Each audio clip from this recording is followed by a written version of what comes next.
Yeah. I know usually.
Này chú lại.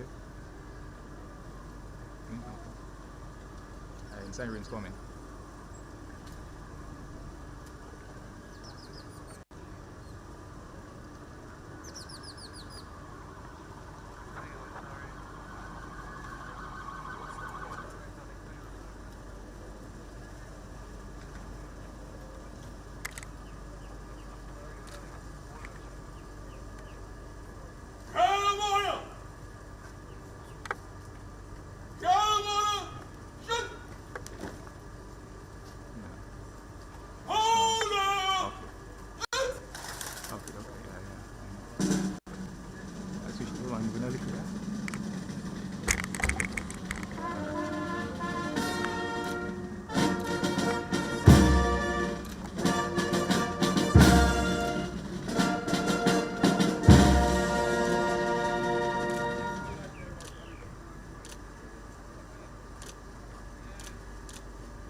Okay.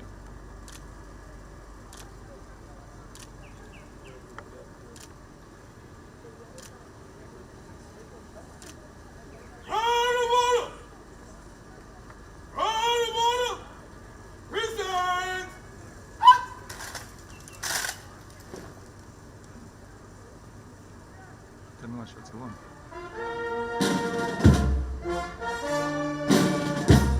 The appeal. Okay, what you want me to do? Get shut up here? What to do? Alright.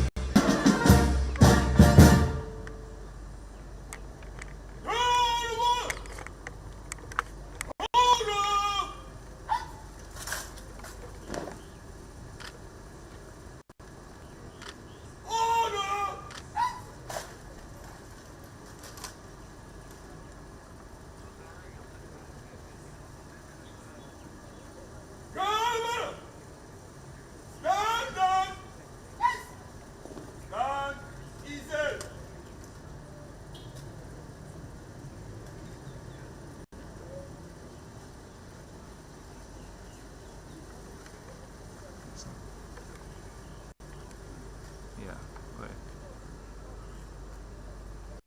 Yeah.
And you can put up all those officers, you know, if you want.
Almighty God, who in thy infinite wisdom and providential goodness has appointed the offices of rulers and councils for the welfare of society and the just government of man.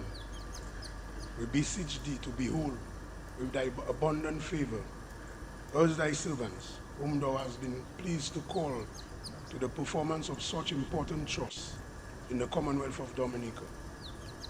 Let thy blessings descend upon us here in this Parliament assembled, and grant that we may, as in thy presence, treat and consider all matters that shall come under our deliberation in so just and faithful a manner as to promote thy honor and glory, and to advance the good of those whose interests thou hast committed to our charge. All which we ask in the name and for the sake of our Lord and Savior, Jesus Christ. Amen.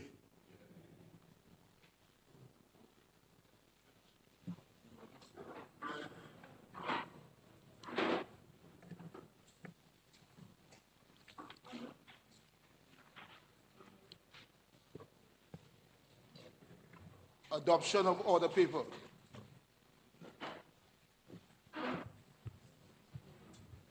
Mr. Speaker, I move that the order paper be adopted as circulated. I second, Mr. Speaker. It has been moved and seconded that the order paper be adopted. Those in favor? Those against? The ayes have it. Suspension of sitting. I now suspend the sitting in order to meet Her Excellency the President.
the occasion of the first meeting of the second session of the 11th Parliament, I, George Theoville, Superintendent of Police in the Commonwealth of Dominica Police Force, do have the distinct pleasure presenting to you 2 platoons, a guard of honor comprising of 2 platoons of the Commonwealth of Dominica Police Force, 1 platoon of the Dominican Fire and Ambulance Services, and the government band. They are formed in 2 ranks, dressed in open order, ready and awaiting the pleasure of your inspection. Your Excellency, may you please inspect the guard.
for the very first time in my capacity as the first female president of the Commonwealth of Dominica and as the first president of indigenous lineage.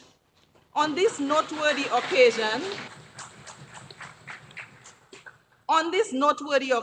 of the formal opening of Parliament, the first meeting of the second session of the 11th Parliament under the Constitution of the Commonwealth of Dominica, I have chosen on this historic and special moment to focus on some of the pertinent issues that overshadow our efforts to invest in the 2030 Sustainable Development Goals, SDGs, and to realize the ultimate goal, a dynamic Dominica that is centered on resilience, sustainability, modernization, and inclusiveness.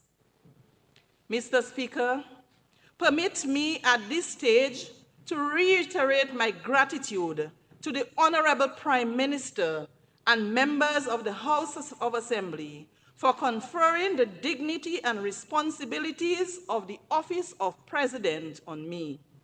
I gratefully appreciate your confidence and trust.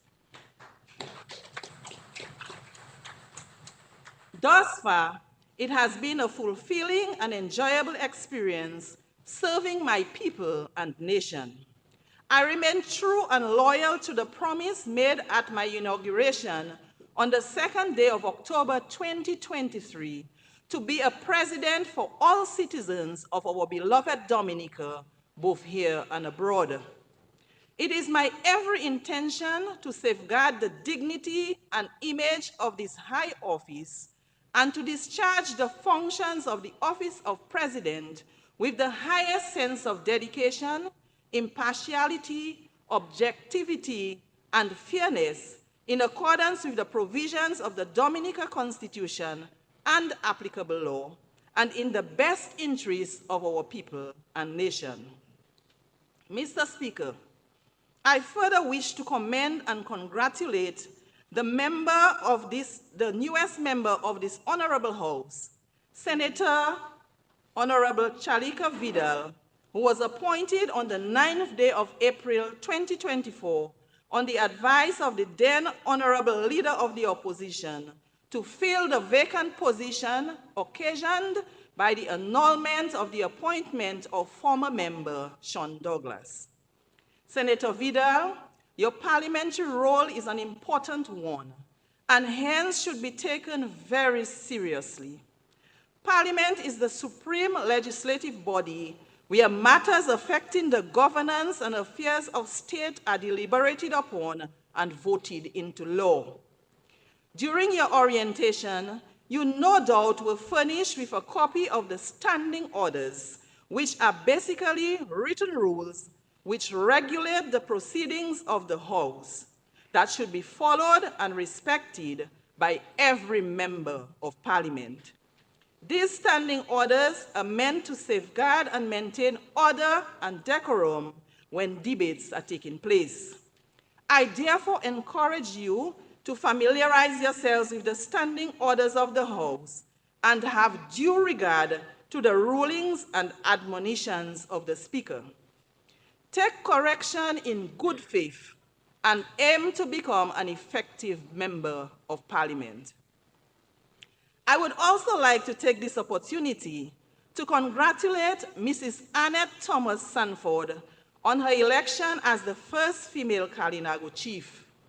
I am optimistic that she will work towards unifying the Kalinago people, putting all political differences aside, and working towards the sustainable development of all Kalinago people, both here and abroad. I am also hopeful that her responsibility and that of the Kalinago Council, as enshrined in the Kalinago Territory Act, will be taken seriously as the foundation for guidance in decision-making. Mr. Speaker, honorable members, having listened to some public discourse on matters relating to the Constitution and governance, drove me to conclude that the general public has a limited understanding of the provisions of the Dominica Constitution and the role of the various arms of government it establishes. This conclusion could not be ignored, knowing the importance and significance of the Constitution, the supreme law of the state. Noteworthily, the preamble to the Constitution begins with profound guiding principles representing what we are as Dominicans and what we desire to become. It outlines the various arms of the state and their individual powers. It also speaks to the determination of a person's citizenship and outlines the fundamental rights and freedoms of the citizenry, among other things. I therefore call on every citizen, more particularly members of this House, to take his or her civic responsibilities seriously by making a concerted effort to learn as much as possible about the Constitution and to get acquainted with the guiding principles contained therein. Such collective appreciation and understanding is what will instill a sense of true patriotism within us, cause us to put country before self, and help build a gentler and more caring nation.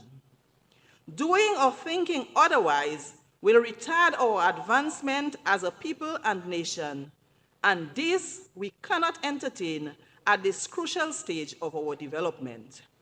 If we are to succeed in confronting the innumerable global challenges, we must unite in mind, heart, and purpose. Including civic education in the curriculum of every primary school on island would be a step in the right direction. The Constitution is easily accessible. Copies are available for sale at the government printery at a subsidized fee.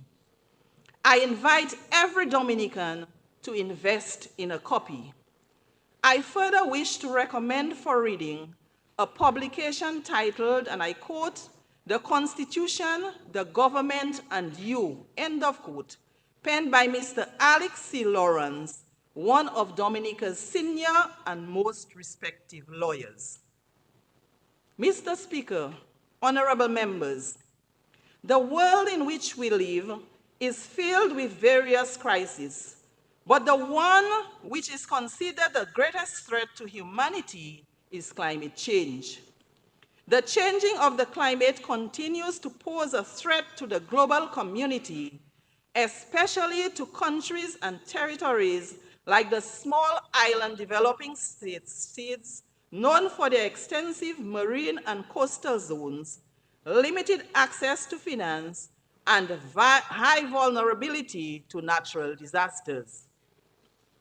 Climate change is wreaking havoc on our planet. People around the world are witnessing and experiencing firsthand the disastrous impacts of polluted air, droughts, intense wildfires, warming seas and rising sea levels, coastal erosion, extreme heat, food insecurity, extreme weather events that are increasing in frequency and severity, etc.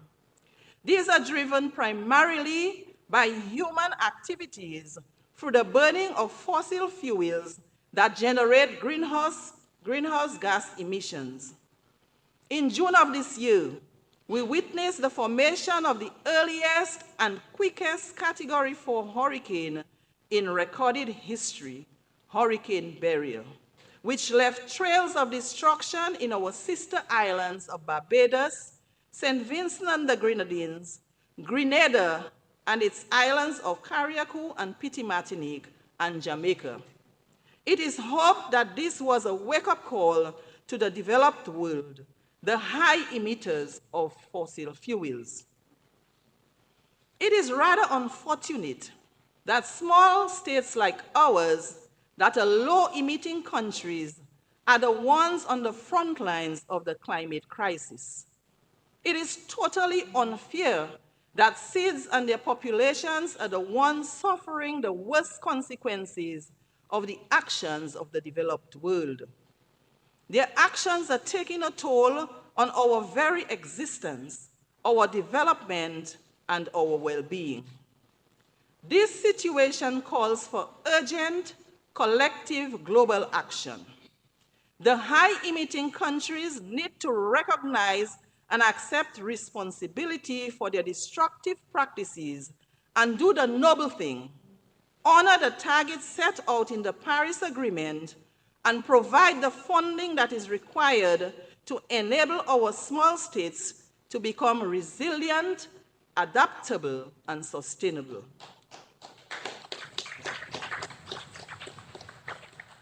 Mr. Speaker, the lack of action by the larger and more industrial countries makes it look like seeds are asking them for a favor.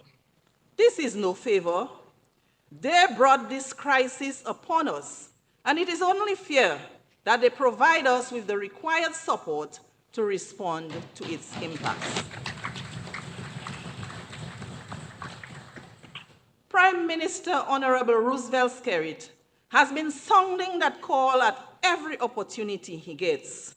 Today, I join him in this campaign.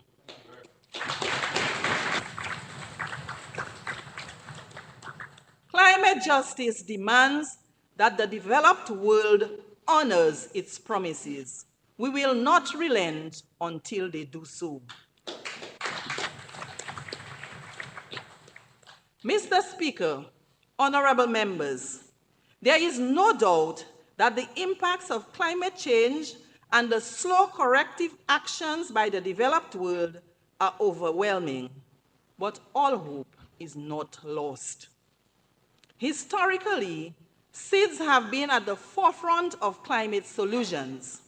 Many seeds have taken that bold political step to commit to the national climate action plans known as the Nationally Determined Contributions, NDCs, geared at targeting the global targets set out in the Paris Agreement, such as a net zero emission, climate resilient future. Seeds have also played a key role in climate change negotiations and have been the driving force behind loss and damage discussions and the establishment of a fund for responding to climate impacts at COP27. The aim is to reach net zero emissions ahead of 2050 by developing renewable energy resources. I can proudly say, without any fear of contradiction, that Dominica has become a global leader in resilience and sustainability. In response to the severe socioeconomic and physical shock suffered first by Tropical Storm Erika in 2015, followed in 2 short years by the destruction of Hurricane Maria in 2017, the government of the Commonwealth of Dominica made the bold decision to become the first climate resilient country of the world by 2030, focusing on building back better. This decision was complemented by the development of a strategy and a plan, the National Resilient Development Strategy, NRDS, and the Climate Resilience and Recovery Plan, CRRP, respectively. The Build Back Better strategic approach is reflected in every sector of the economy, be it in housing, health, education, tourism, agriculture, energy, information, communications and technology, the environment, you name it. The Roosevelt-Skerrit-led administration deserves a tap on the shoulder. The people of Dominica also deserves a tap on the shoulder.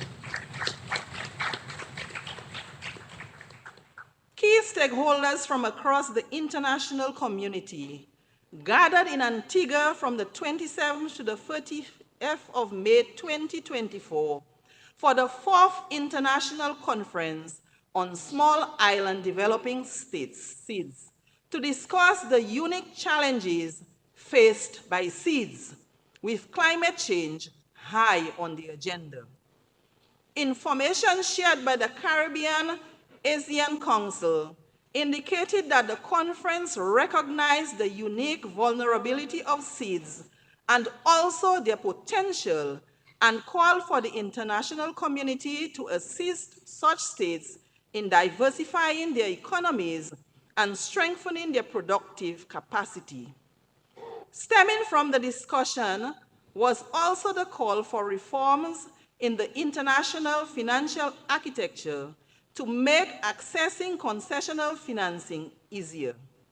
Recognizing that the next 10 years are crucial for seeds, the conference sought international support for the conservation, restoration, and sustainable use of oceans, marine resources, and biodiversity, and urged support for the establishment of a seeds center for excellence, which will include a seeds data hub and an island investment forum.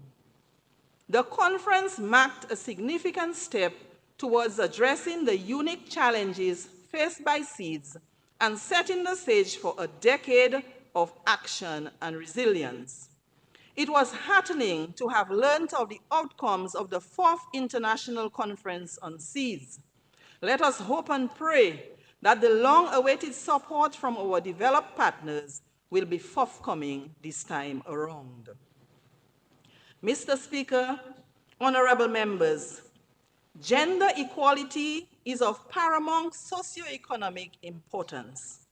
It is one of the cross-cutting issues prioritized in the 2030 Agenda for Sustainable Development.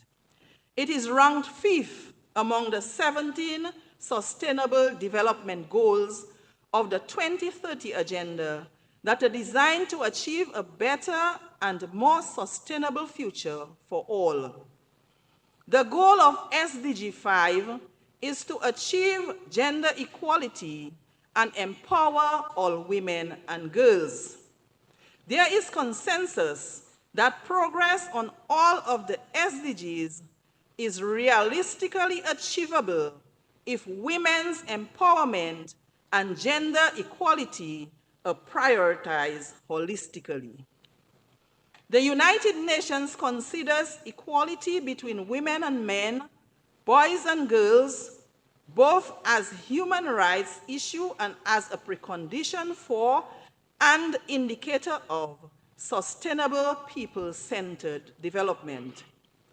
Kofi Annan, former Secretary General of the United Nations, asserts that, and I quote, "Gender equality is more than a goal in itself.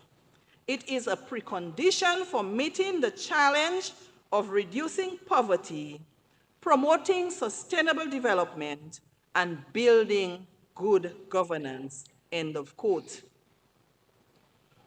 Small island developing states have shown significant achievements in promoting gender equality, particularly in narrowing the gender gap in labor markets.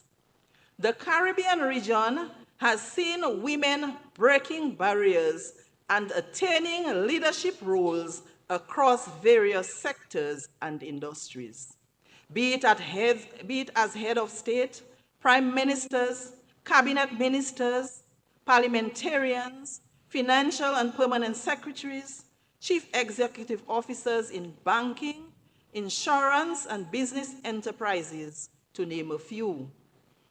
These leadership roles are crucial for driving the gender equality agenda.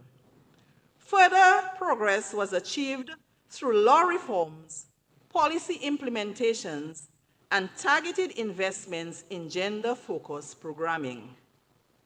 For instance, in Dominica, women make up 36.8% of members of cabinet and 37.5% of members of parliament, with most of the holders of the position of permanent secretary and school principals being women. Additionally, Dominica demonstrates its unwavering commitment to this just cause through the passage of relevant pieces of legislation that reflect international best practices and are in accordance with international conventions.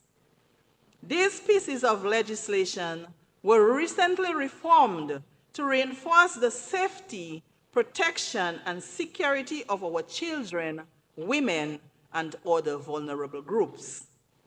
However, despite notable progress made toward gender equality, SIDS continue to face distinctive challenges that hinder gender equality, women's rights, and the empowerment of women and girls.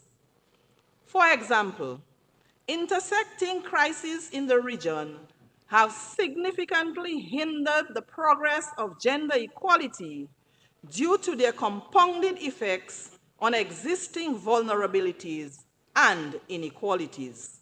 We must therefore recognize and address the intersecting forms of discrimination faced by vulnerable populations in SIDS on any grounds, including gender, culture, race, ability, creed, age, socioeconomic condition, or other dissimilarity.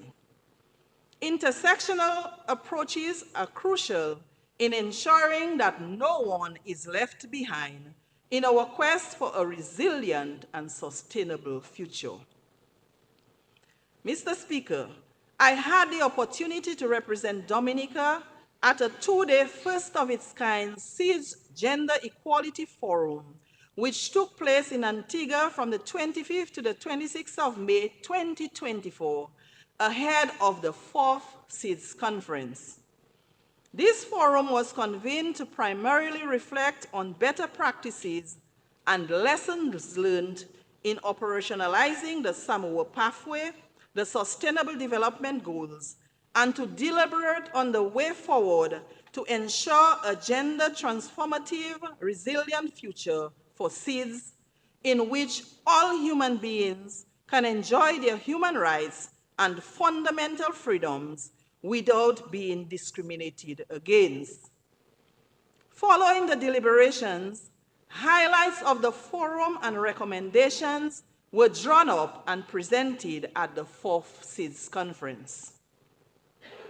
I wish at this juncture to acknowledge the Bureau of Gender Affairs for its indispensable role in coordinating the gender equality efforts and all the non-governmental organizations who have been raising public awareness on gender-related issues.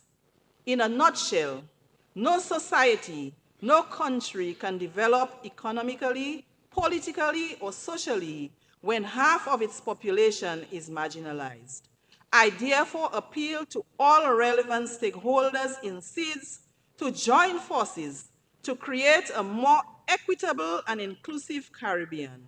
We must ensure that no one is left behind.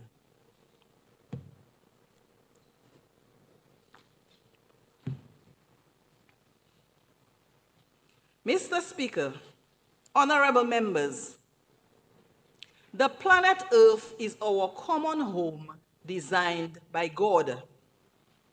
The environment is the foundation of our health and well-being. It gives us clean air, water, food, materials, space for recreation, and other essential needs. The environment is truly nature's gift that helps in nourishing life on Earth. It is therefore critical that we attach significance to the conservation of the planet, its climate, and ecosystems. Furthermore, the Bible tells us that we are not to exercise our God-given dominion in a way that destroys or abuses nature. Instead, we ought to be stewards of the earth. God Almighty summons us in Genesis chapter 2, verse 15 to, and I quote, "Work it and take care of it," end of quote. Consequent upon the world's failure to protect the environment, we continue to experience much retribution from nature. There is absolutely no doubt that planet Earth is under severe threat and stress, and may very well become uninhabitable if we further delay decisive corrective action. Every day, the global community is feeling the impacts, some of which I alluded to earlier in my address. The science is clear. It is well known that there is an urgent need to keep global temperature rise below 1.5 degrees Celsius. However, our planet Earth has already been warmed by 1.1 degrees Celsius above pre-industrial levels, and the world is on a trajectory to hit a possible 1.5 degrees Celsius by 2030. Indeed, urgent actions are needed to reverse this trajectory by safeguarding nature and the climate. We here in Dominica are fortunate that we can still bathe in clean air, clean water, enjoy clean air, enjoy quality drinking water directly from the tap, and take advantage of the excellent relaxation opportunities, such as bathing in our rivers and seas, hiking the trails, etc. These luxuries will only remain at our disposal if we take care of the environment by practicing effective management measures. There is no disputing that everything that we need to survive and thrive depends on nature. Hence, we ought to take care of the environment just as we care for ourselves. I wish to compliment the government of Dominica for recognizing this reality and for investing so greatly in our ecosystem health. The Ministry of Environment, Rural Modernization, Kalinago Upliftment, and Constituency Empowerment, through its various divisions and programs, has embarked on several initiatives that seek to enhance our environmental sustainability through biodiversity, adaptation, and preservation. Some of the foremost initiatives relate to reforestation and ecosystem enhancement, integrated physical adaptation and community resilience, and solid waste management. In 2019, government, in its continued efforts to preserving Dominica's breathtakingly beautiful natural landscape and en route to becoming the first climate-resilient country in the world, placed a ban on common plastics and single-use styrofoam cups and food containers. Since then, we have seen the ever-growing global push as per the mandate of UNEA Resolution 514, which seeks to, and I quote, end plastic pollution towards an international legal binding instrument, end of quote. This treaty seeks to end plastic pollution, especially in the marine environment, by 2040, by considering the full life cycle approach of plastic production.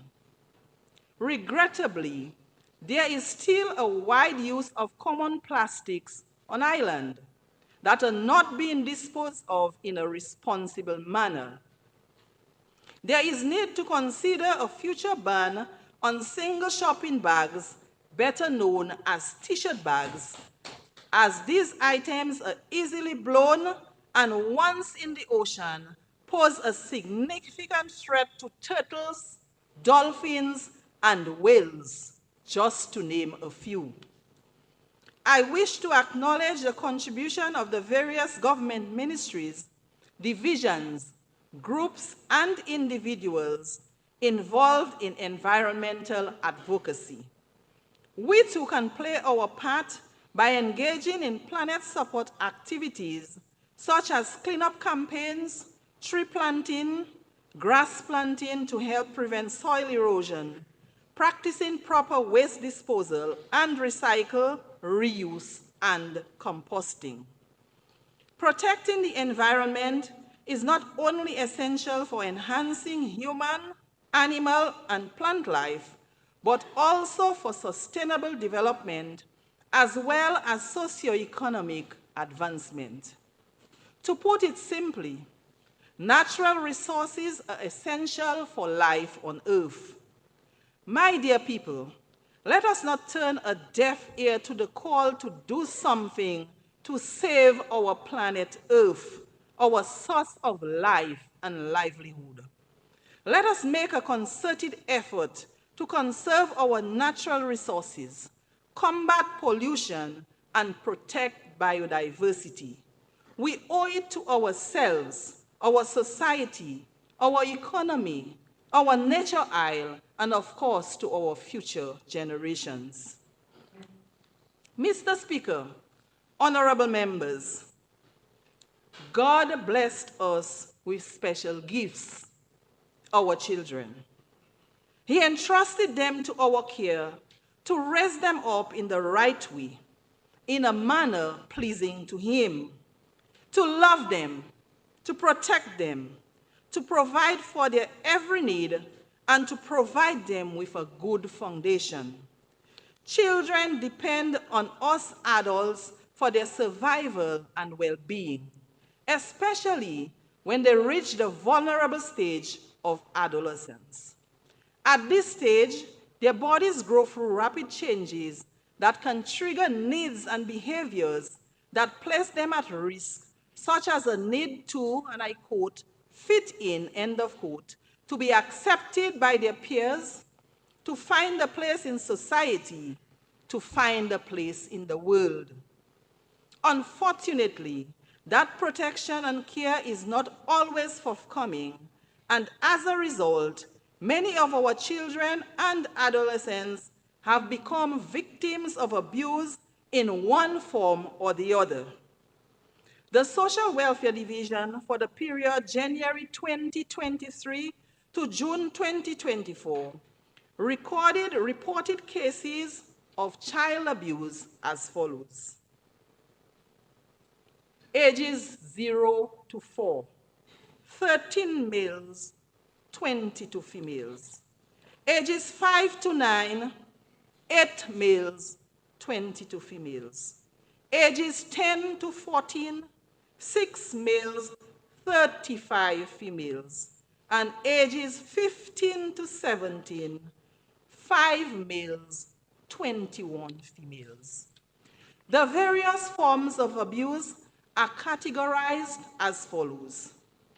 Inadequate supervision 4, failure of parent to provide 5, runaways 3, child beyond control of parent 17, physical abuse 38, neglect 63, emotional abuse 21, and sexual abuse 54. The aforementioned data represents 74% female and 26% male. As revealed from the above reported child abuse cases, neglect is the highest form of abuse. And what in God's name would 35 innocent beings, 4 years and under, do to anyone to merit any form of abuse? This is very concerning. For a small population like ours, one case of abuse is one too many. These are just reported cases. There may be many unreported cases out there. Those vulnerable and disadvantaged children and adolescents need our attention, our time, and protection. The government is playing its part. What are the rest of us doing? Will we continue to turn a deaf ear to these cries for help? I hope not. We have to confront the societal problem as a collective frontally. I am particularly concerned about our young men, who appear to be the ones most at risk. Most of the societal ills are committed by our young men And lately, we have been losing too many of our young men through gang or drug-related violence. Reports from the police department show us that 15 males were victims of homicide in 2023, and thus far in 2024, 5 males. Almost 1 homicide per month. It is also a known fact that our girls do better at school and our young ladies are more inclined to pursue higher education than our young men.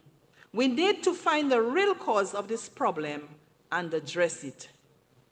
The main root of the problem may well be associated with how we socialize our children, where the girls should stay home and read their books, while it is okay for our boys to be playing or roaming the streets, where it is okay for our girls to express themselves and to cry, but it is not okay for our boys to express themselves and to cry because crying is a sign of weakness and they ought to be strong.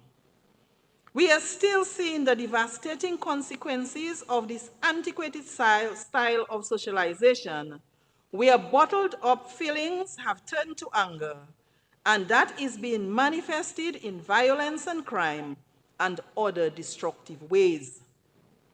So we as parents and grandparents need to re-examine our own preconceived notions about gender and create an environment where our boys can be their full, authentic selves, to be able to express their hurt and their pain without being accused of being weak. Also of great importance is the influence of a good man in the lives of his children and in the lives of children beyond his own home. He has the power to impact his community. Men, your role in the lives of your children cannot be duplicated. Please play your part in helping our children, our boys, to grow and mature into responsible adults.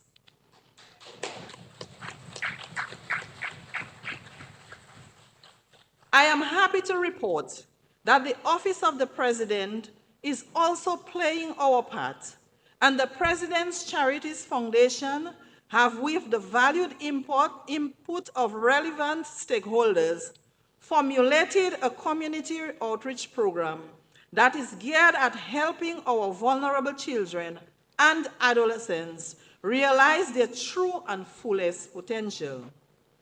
This program has been piloted in the community of Granby with the intention to duplicate it in other communities. We are currently working in close collaboration with the schools and leaders of the youth organizations like the Scouts, Girl Guides, and Cadet Corps, who play a pivotal role in helping to mold our children into well-rounded citizens. We have been working with the youth leaders to help revamp these groups and have since provided them with financial support to procure uniforms for their respective organizations.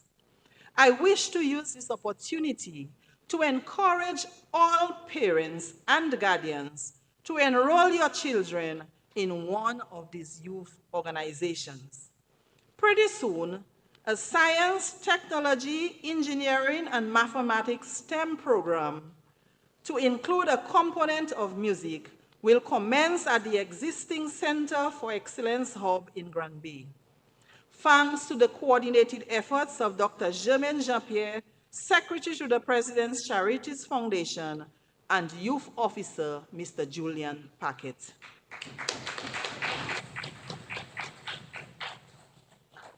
Mr. Speaker, honorable members, I am also concerned about the well-being of our elderly citizens, some of whom I am aware are being subjected to abuse in most cases by their own family members. These include physical, sexual, psychological, and emotional abuse, financial and material abuse, abandonment, neglect, and serious loss of dignity and respect. The World Health Organization, WHO, has confirmed that the rates of abuse of older persons increased during the COVID-19 pandemic and has predicted that abuse of older persons will increase as many countries are experiencing rapidly aging populations. The global population of persons aged 60 years and over, according to the WHO, is predicted to increase to 2 billion by 2050. We too have an aging population, and hence the number of cases of elder abuse is likely to increase. We therefore need to formulate effective strategies to help prevent and respond to the abuse of older persons. Some of the strategies considered most promising includes caregiving interventions, money management programs for older persons vulnerable to financial exploitation, helplines and emergency shelters, and multidisciplinary teams. I wish to commend the government of Dominica for its kind intervention being executed through the Yes We Care program, which from all reports has made a significant difference in the lives of the elders who receive this social service. Commendation is also being conveyed to the Dominica Council on Aging for its leading role in raising public concern about elder abuse and for safeguarding their rights, dignity, and well-being. Our elders deserve the best of care and attention. We owe it to them. Older persons must be recognized, cherished, and held in high esteem for their contribution to nation building, regardless of their color, creed, or social standing. We, meaning the homes, the schools, the churches, non-governmental organizations, and the business community, should join forces with the government, the Dominica Council on Aging, the caring institutions, and the uniformed social groups to help protect and care for the most vulnerable in our midst. Mr. Speaker, we have made great headway in addressing the issue of electoral reform that has loomed over us through several election cycles. The Sir Dennis Byron report was received, and government engaged various stakeholders in consultations to review the report and recommendations made by Sir Dennis Byron. The Cabinet, ably supported by the Attorney General Chambers, has thoroughly reviewed the offered recommendations and classified them as short, medium, and long-term measures. This strategic approach was employed to facilitate implementation of the offered workable recommendations on a phased basis, as electoral modernization is an ongoing process, and hence it is not feasibly possible to accommodate all of the recommendations at the same time. To advance the process, this Honorable Roosevelt Skerrit-led administration has decided to commence the process by first focusing on 3 of the unresolved issues of electoral reform as it relates to the registration of electors, the House of Assembly Act, and the Electoral Commission Act. Respective pieces of legislation were drafted and made available to the public for review and comments. I trust that honorable members of the House and the wider public made time to access and read the draft legislation. I read all 3 pieces of the draft legislation and found each one of them to be acceptable. It is a lot of information, I must admit, but the clear and simple style used made reading easy for persons of all ages. I wish to recognize the Attorney General and his team for their dedication and hard work and to commend them for a job well done.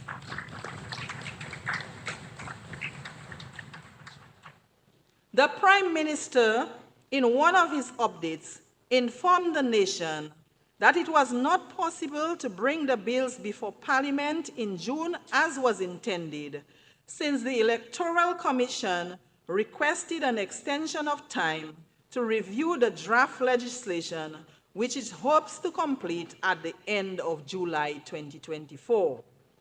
When the bills are tabled in Parliament, I urge members on both sides of this honorable House to approach the debate from the point of view of ensuring that the rights of all eligible voters, both at home and abroad, are protected.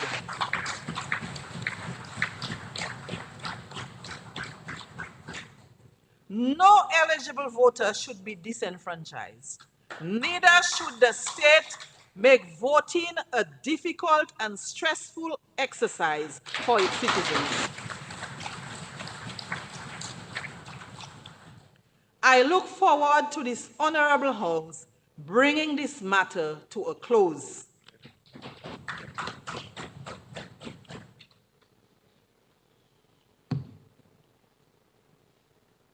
Mr. Speaker, honorable members, by God's grace and goodness, we have been able to navigate through the various challenges and vulnerabilities that confront us and to place Dominica on a path for development that is sustainable and people-focused for the adoption of resilient and sustainable practices that are reflective in every sector of the economy. Building resilience to future natural disasters and external shocks is critical to our continued growth and development and the realization of dynamic Dominica. Government has invested in several transformative projects that are geared at taking us closer to that realization. This is evident in initiatives like the digital economy, the Green Energy Initiative, which is prioritized on the development of our geothermal resources, the construction of major international hotels, the construction of the international airport, and the soon-to-commence Cabrit's Marina. Dynamic Dominica is within our grasp. Let us continue to tackle the challenges and difficulties as a resilient collective and work towards achieving the ultimate goal, dynamic Dominica. We are currently in a very active hurricane season. We thank our Heavenly Father for sparing us from the disastrous impact of Hurricane Beryl, and we pray with all our might that He will keep His eyes upon us and protect us from all future natural disasters, from harm and danger of all kinds. We also lift up in prayer our brothers and sisters in the region whose lives and livelihoods have been shattered by Hurricane Beryl. We feel their distress and pain and pray that the healing process after this traumatic experience will be complete and that the international community will hasten and come to their aid. Mr. Speaker, honorable members, I find it necessary to refer my fellow citizens and residents to the preamble of the Dominica Constitution, which states inter alia that, and I quote, "The Commonwealth of Dominica is founded upon principles that acknowledge the supremacy of God," end of quote. Those principles are also reflected in our symbols of nationhood. This need was triggered by the somewhat lack of sense of sin and fear of God being exhibited lately by the populace, particularly among the younger generation.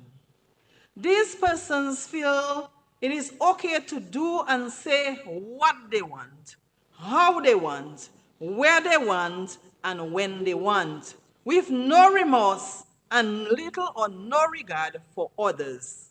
Where little time is spent in prayer and with family, where attending church or participating in church activities have become the least of their options, where most of their time is spent on social media and to have a good time on weekends and weekdays, as we would say in our local parlance, to see woo.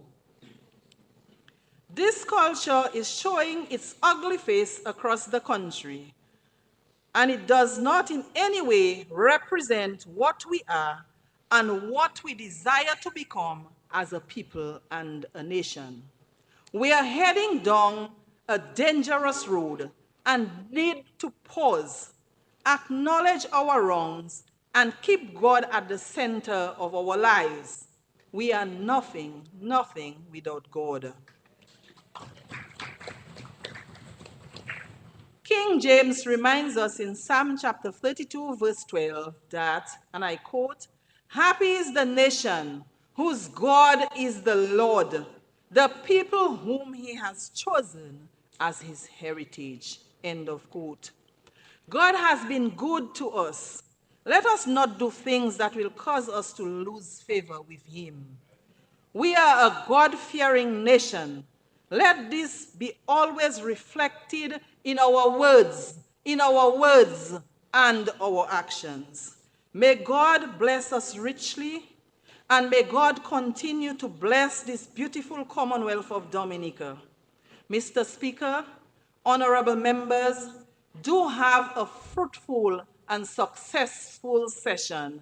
I thank you for your patience and courtesy of your attention. I thank you.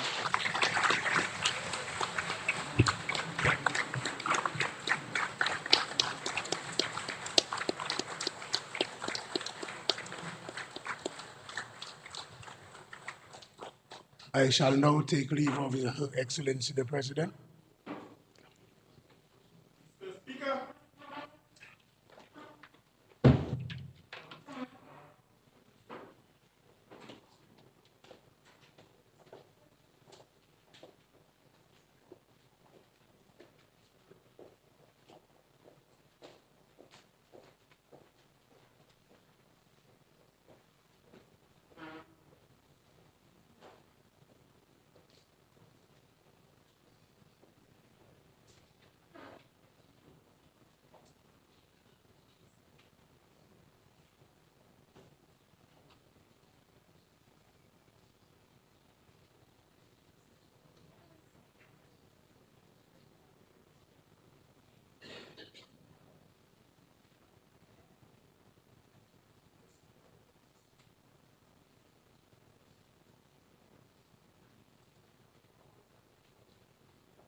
House resumes.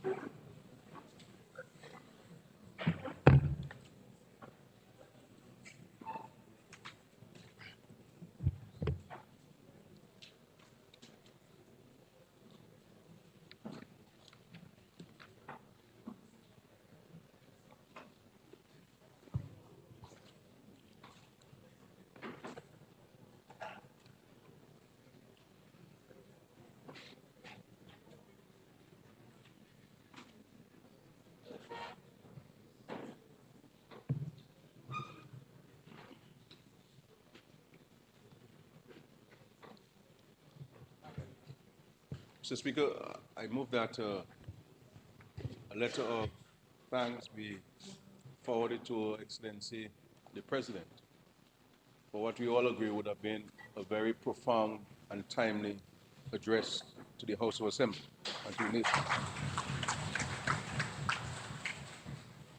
And I do hope, Honorable Speaker, that Her Excellency's speech will be widely circulated by the Clerk of the House. Thank you. Mr. Speaker. It has been moved and seconded that a letter of thanks be forwarded to Her Excellency the President. Those in favor? Those against? The ayes have it.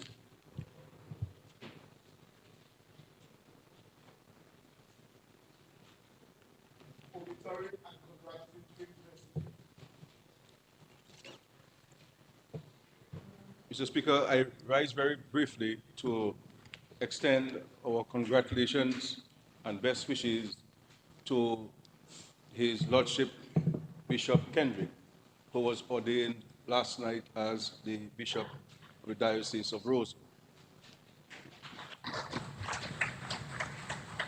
We wish him all the best. We wish him God's blessings and guidance. I want to remind him that leadership is a very difficult task, and it can also be an extremely lonely place to be.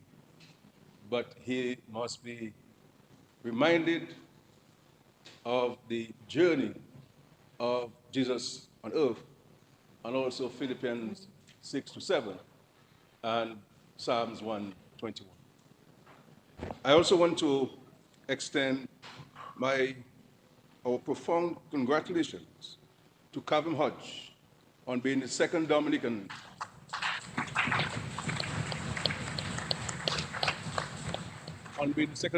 to score a Test century.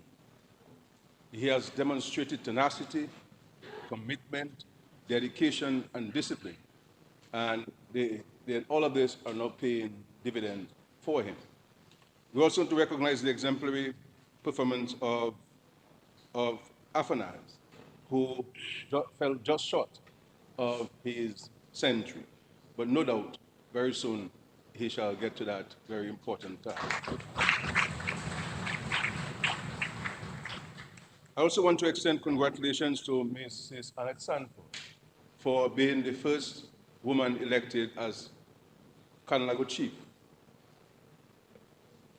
And she has been elected at a time, Mr. Speaker, as Kanlago chief when there is unprecedented development taking place in the Kanlago territory by the government of the party. So we wish her all the best. Thank you, Mr. Speaker. Thank you.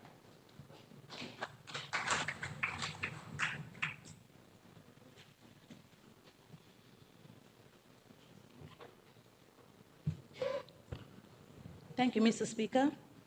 Mr. Speaker, I would like to express congratulations to Mrs. Annette Thomas Stanford on her resounding victory during the Kalinago chief elections.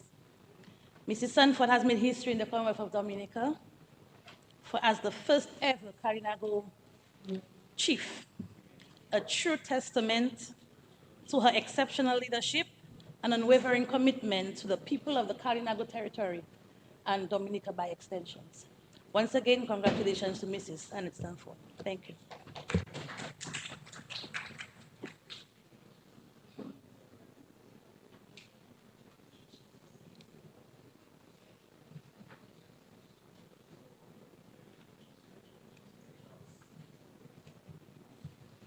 Confirmation of minutes.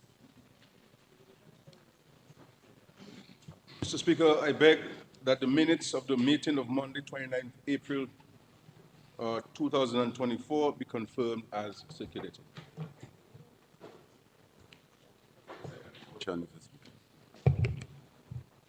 It has been moved and seconded that the minutes of the meeting of 29th April 2024 be confirmed as circulated. Those in favor? Those against? The ayes have it. The minutes is confirmed as circulated. Announcements by Speaker.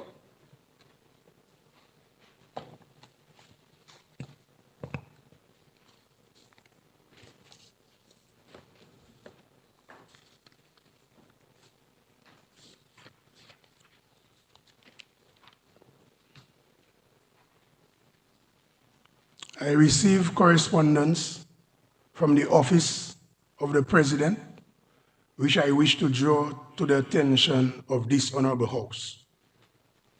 I will now read them.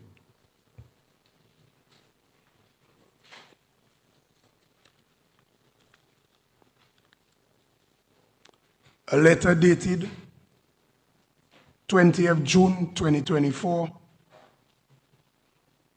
addressed to Honorable Jesmer Paul Victor, Parliamentary Representative for the Salisbury constituency, in care of the House of Assembly.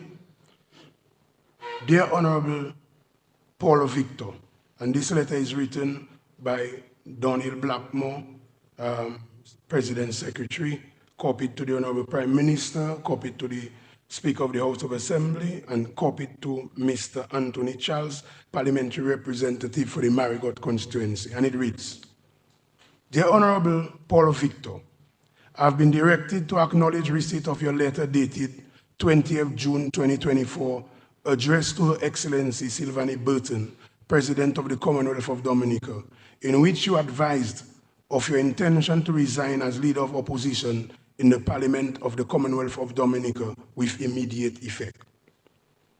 In order to fill the vacant position of Leader of Opposition, the elected members of the House who do not support the government will be required to submit a joint letter to the President informing whom they now support to be appointed Leader of Opposition in accordance with Section 66 of the Constitution of the Commonwealth of Dominica. Thanks, and please be guided accordingly. Yours sincerely, Miss Donald Blackmore. That's the first letter or correspondent. Second one, dated July 3rd, 2024, addressed to the Honorable Speaker, signed by the President, Her Excellency Sylvanie Burton. Dear Honorable Speaker, I'm pleased to share with you a copy of a letter dated 3rd July 2024 from the Office of the President addressed to Senator Delbert Paris, conveying the decision of the President regarding the appointment of a Leader of the Opposition. Kindly inform the Honorable House of my decision on this matter at its next sitting. Yours sincerely, President, Excellency Sylvanie Burton.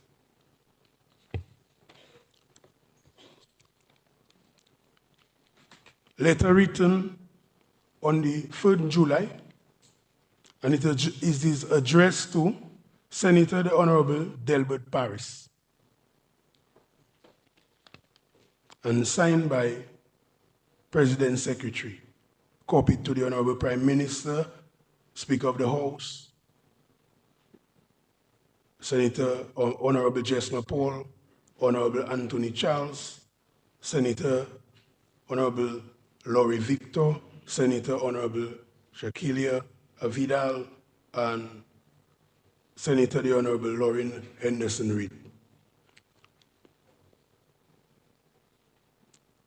Dear Honorable Paris, your letter dated 20th June 2024, addressed to Her Excellency Sylvanie Burton, President of the Commonwealth of Dominica, jointly signed by yourself, Senator the Honorable Laurie Victor, Senator the Honorable Shakilia Vidal, Senator the Honorable Lauren Henderson Reid, and Honorable Jesmer Paul Victor, purportedly in accordance with the provisions of Section 66(2) of the Constitution of the Commonwealth of Dominica, directing the President as to the appointment of the Leader of the Opposition, refers. I am to advise that Her Excellency, having given careful and deliberate consideration to your letter, Section 66, in particular subsections 2 and 6 of the Constitution of the Commonwealth of Dominica, and precedents, has determined that unelected senators are not empowered to canvass the President, nor otherwise participate in the appointment of the leader of opposition, nor is the president, on the occasion of the appointment of the leader of opposition, required to take into account any views of unelected senators. I am to advise further that the former leader of opposition, having resigned from that office, there is no elected member of the House who appears to Excellency most likely to command the support of a majority of elected members of the House who do not support the government, nor is there any elected member of the House who appears to Her Excellency to command the support of the largest single group of elected members of the House who do not support the government. Accordingly, Her Excellency has determined that there is no elected member of the House who qualifies to be elected leader of the opposition in accordance with the provisions of Section 66 of the Constitution. Her Excellency has so decided. So, Honorable House, this is what I had to, that's my only announcement. So we may proceed. You would see, just as a speaker, I have signaled that there is no opposition leader, and that is why I respectfully changed the sitting position. So it's unfortunate, but this is the circumstance. So let's move on.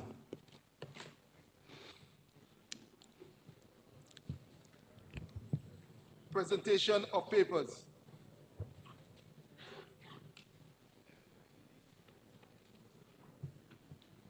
Mr. Speaker, I beg to lay on the table the following papers. One, proclamation proroguing Parliament, SRO number 11 of 2024, and two, proclamation reconvening Parliament, SRO number 12 of 2024.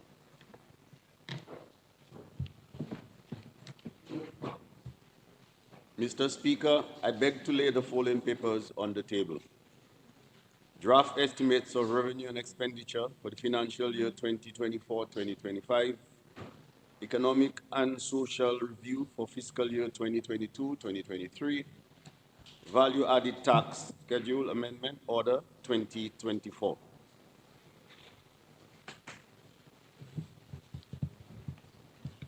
Government notices.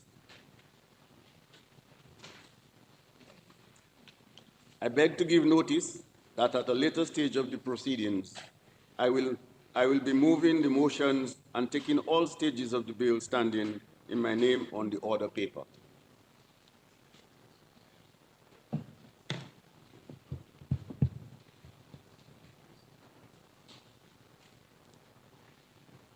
Statement by ministers.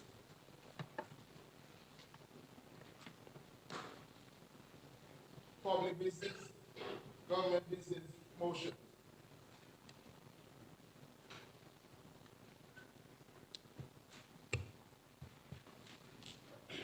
Be it resolved that this Honorable House approves the estimates of expenditure for the financial year ending 30th June 2020, amounting to $1,486,951,793, the details of which are contained in the draft estimates of the Commonwealth of Dominica for the year ending 30th June 2025.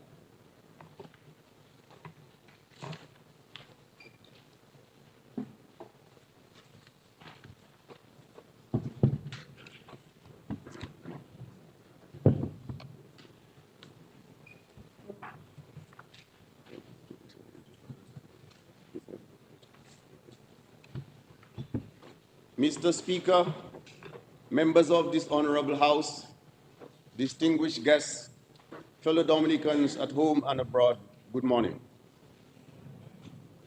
Mr. Speaker, I rise to present the budget address for fiscal year 2024-2025. Thankful for the Lord's continuous blessings mercies, and protection over our people and our nation. His grace has guided and sheltered us. We are not afraid because we take comfort and inspiration from the words of Isaiah 41, that God is with us and that he will strengthen and help us. It is with this confidence, Mr. Speaker, that we continue to chart a path towards a progressive future for our citizens within a global environment beset by unprecedented social and economic challenges. We in the Caribbean continue to be disproportionately impacted by climate change and external shocks. The wars in Eastern Europe and the Middle East, global health crisis, and the debilitating effects of disaster undermine social stability and economic performance. These major events are causing supply chain disruptions and increasing cost of transportation, making it difficult for small island developing states like Dominica to import essential goods at a reasonable cost and contributing to inflation, which profoundly impacts the economy. Mr. Speaker, climate change is an existential threat to our survival, impacting food security, health, and economic stability, especially in our region. We need to look no further than Hurricane Beryl, an early season Category 5 hurricane that wreaked havoc across many of our sister islands earlier this month. We express solidarity with the governments and people of the affected islands and extend heartfelt sympathies to the families who lost loved ones. The devastation of property, displacement of people, and loss of life and livelihoods are becoming all too common in a region bearing the brunt of a crisis not on its making. These increasingly severe storms carry significant financial risk for already strained economies, and we have had to divert valuable resources to address consecutive shocks and mitigate against the impact of climate events. Mr. Speaker, although this destruction caused by climate change is not as a result of our own doing, we are the ones who have had to bear the brunt of the impact and cost of reconstruction at a time when development assistance to our countries is not as readily available as it once was. Since 2015, government has borrowed a total of EC 673 million to respond to natural disasters and the COVID-19 pandemic. That is 112.1 million for Tropical Storm Erica, 244.1 million for Hurricane Maria, and 316.8 million to assist the country to manage and recover from the COVID-19 pandemic. Notwithstanding these increasing financial burdens, we continue to shoulder the full weight of responsibility and shield our citizens from additional economic hardship. Mr. Speaker, permit me at this time to update the Honorable House on our economic performance and outlook. Mr. Speaker, irrespective of the many challenges, this government has remained steadfast in its mission to manage the recovery, and I am pleased that the economy has rebounded. The International Monetary Fund reported that while the world economy grew at an estimated 3.2% in 2023, Dominica's economy saw growth of 4.7% during that same period.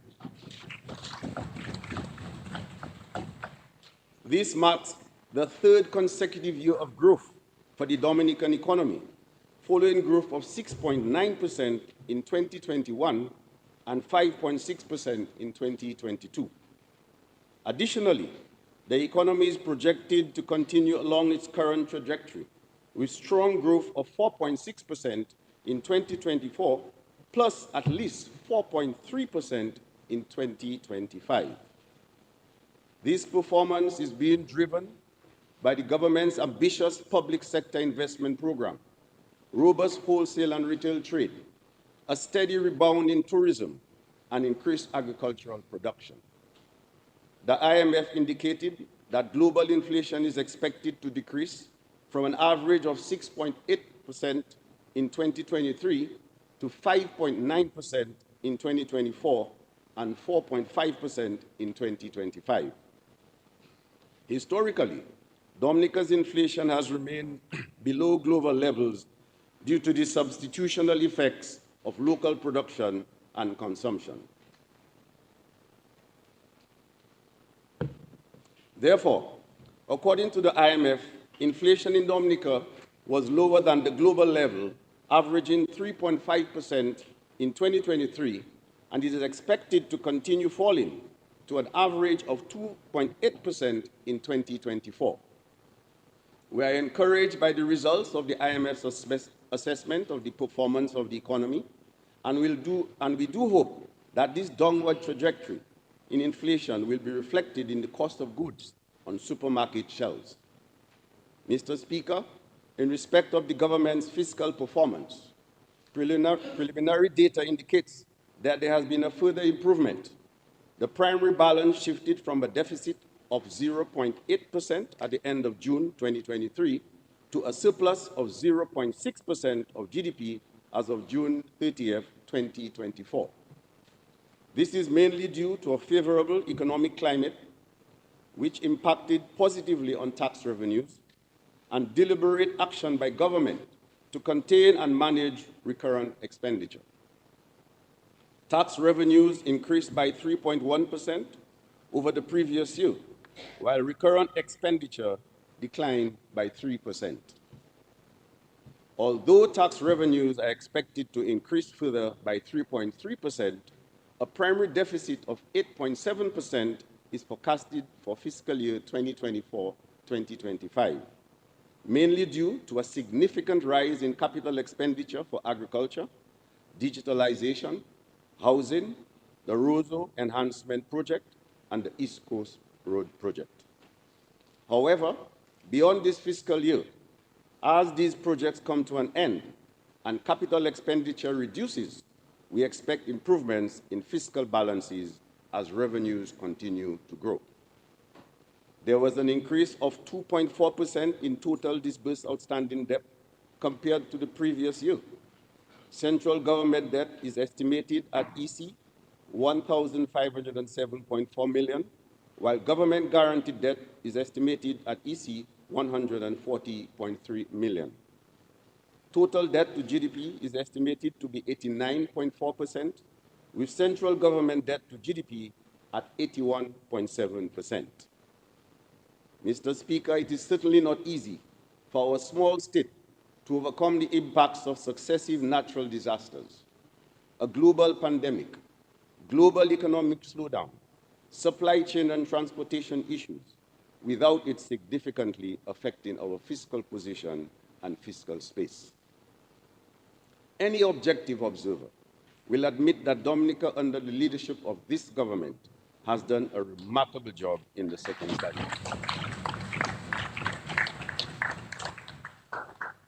Mr. Speaker, we continue to direct our efforts towards implementing programs and projects which promote long-term economic growth, enhance social protection and human development, build resilience and preserve the environment. All of these are key factors for sustainable development. Despite significant progress in these areas, our work is not yet finished. It is against this backdrop that I present the budget proposal for fiscal year 2024-2025 under the theme, Partnering to Build a Platform for Sustainable Growth and Development.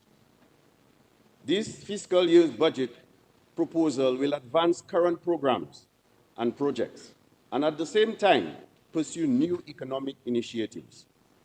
Mr. Speaker, for fiscal year 2024-2025, I propose a total recurrent expenditure of $679.4 million, including those provided by law. The expenditures are allocated as follows. Office of the President, $1.2 million. Integrity in Public Office Commission, $0.5 million. Public and Police Service Commission, $0.4 million. The Legislature, $1.2 million. Audit Department, 1.1 million. Ministry of National Security and Legal Affairs, 60.6 million. Electoral Office, 1.9 million. Office of the Prime Minister, 10.4 million. Ministry of Finance, Economic Development, Climate Resilience and Social Security, 296.3 million. Ministry of Agriculture, Fisheries, Blue and Green Economy, 9 million. Ministry of Education, Human Resource Planning, Vocational Training and National Excellence, 70.7 million. Ministry of Housing and Urban Development, 6.2 million. Ministry of Health, Wellness and Social Services, 81.9 million. Ministry of Environment, Rural Modernization and Kalinago Upliftment, 11.2 million. Ministry of Tourism, 20.6 million. Ministry of Culture, Youth, Sports and Community Development, 12.8 million.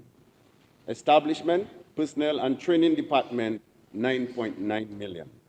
Ministry of Public Works, Public Utilities and the Digital Economy, 55 million.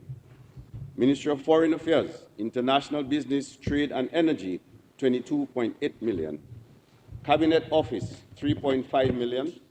Ministry of Labor, Public Service Reform, Social Partnership, Entrepreneurship and Small Business Development, 2.2 million, totaling 679.4 million. The 5 highest recurrent expenditure allocations are as follows. The Ministry of Finance, Economic Development, Climate Resilience and Social Security is to receive 296.3 million, or 43.6% of the total recurrent expenditure. Of this sum, 126.8 million is allocated to debt services payments. 46.1 million is earmarked for retiring benefits, including gratuities, pensions, compassionate allowances, and non-contributory pensions, that's the over 65 program, while 7.4 million has been set aside for the payment of insurance premiums to the Caribbean Catastrophe Risk Insurance Program to ensure adequate coverage against excess rainfall, earthquakes, and tropical cyclones. The Ministry of Health, Wellness, and Social Services receives the second largest allocation of 81.9 million, or 12.1% of the total recurrent expenditure. This government remains dedicated to promoting a healthy Dominica and will continue to invest in the health sector.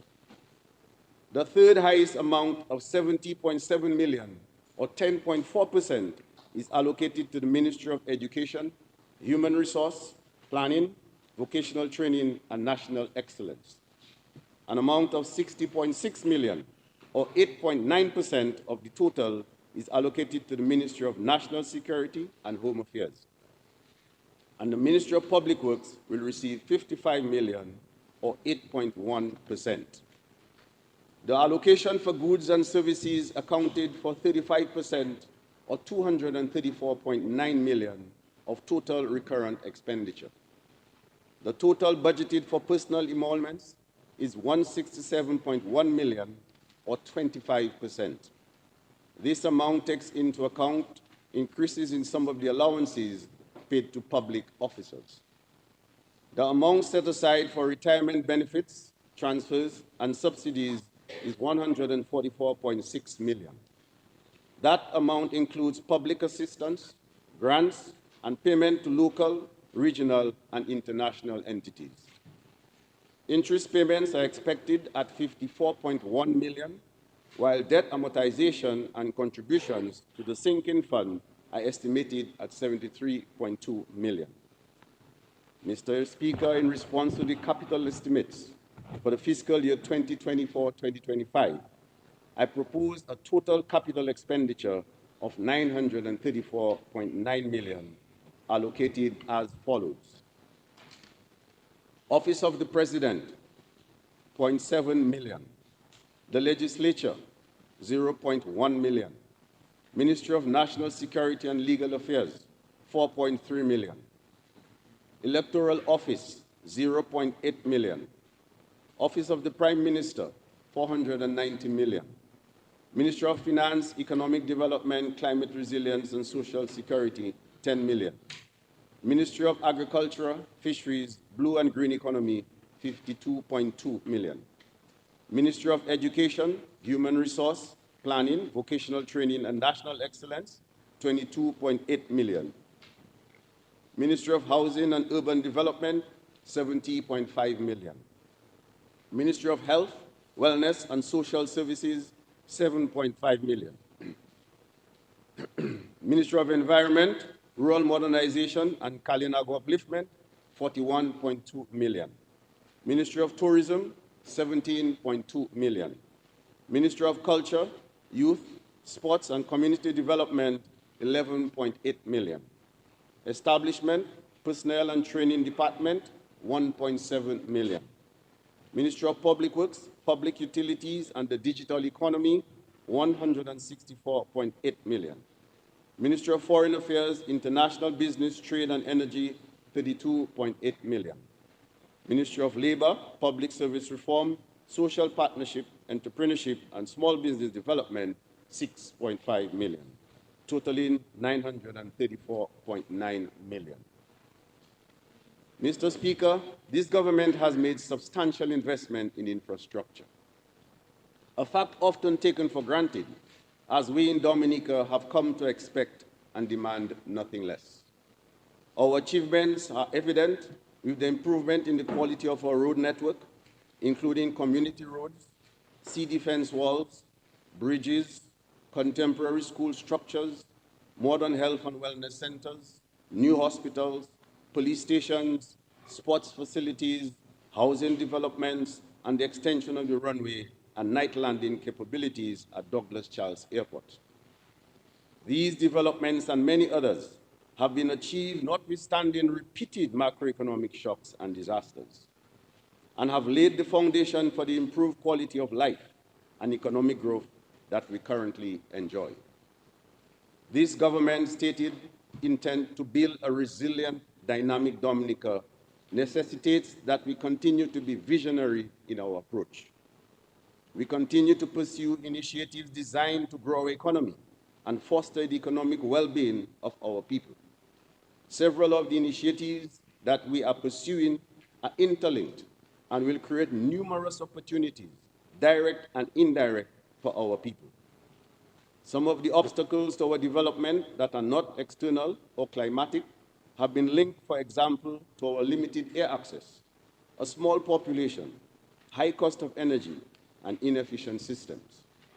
We have sought systematically to address this, and we have several major transformative projects in the pipeline that are at various stages of development that will help improve our tourism product and significantly increase visitor arrivals, create markets for our agricultural produce, create opportunities in the renewable energy sector, reduce the cost of doing business, and create efficiencies through digitalization.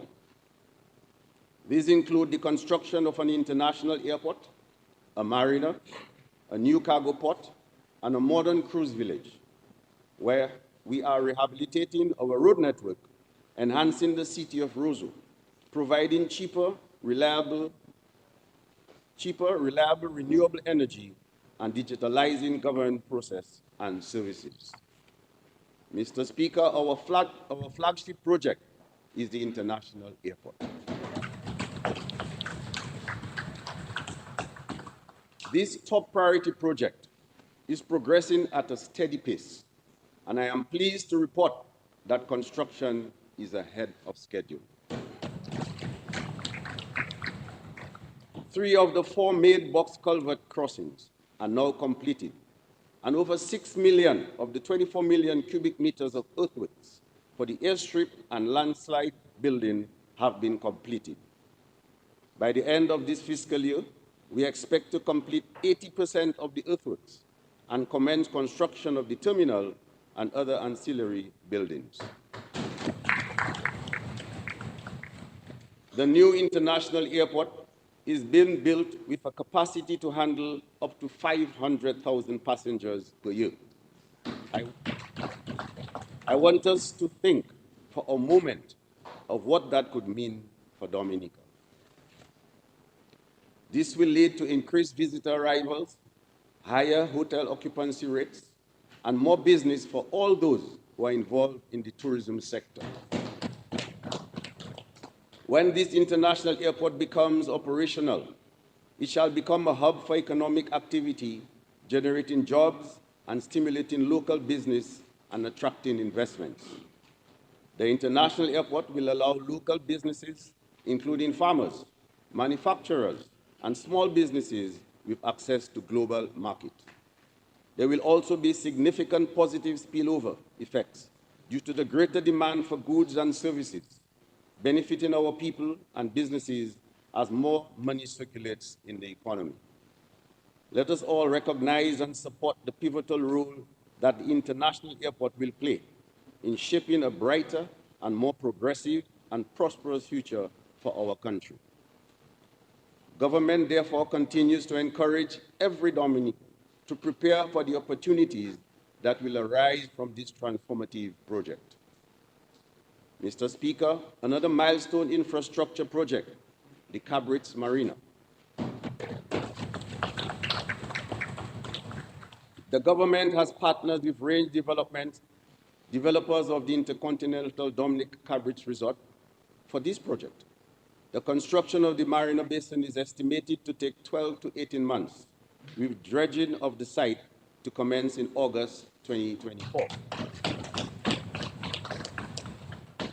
Upon completion, the Marina will offer a range of services to operators of catamarans, yachts, including super yachts, and sport fishers. This includes fuel supplies, vessel security for crew and guests, transportation services, food and beverage services, and berthing slips. The modern designs and amenities are expected to triple the number of yacht calls to Dominica, considering our central location in the Eastern Caribbean. The Cabritz Marina will entice yachties to make Dominica their home base due to our people's warm and welcoming disposition, our low crime rate, and the ease of air travel to and from their country of residence that the new airport will bring. This will result in a sharp, sustained increase in stayover arrivals and hundreds of permanent jobs for Dominicans. The Marina will generate revenue and foreign exchange for the country and additional income for the Dominicans who are already engaged in the yachting industry, both directly and indirectly. The Marina will serve as a catalyst for economic growth and will stimulate the local economy and create new business opportunities and jobs for our people. The government is also in the process of securing financing for the construction of the new smart cargo port at Donkey Beach in Kenfield. With ongoing and planned investments and the anticipated sustainable growth in the economy, we need a cargo port capable of responding to increased trade.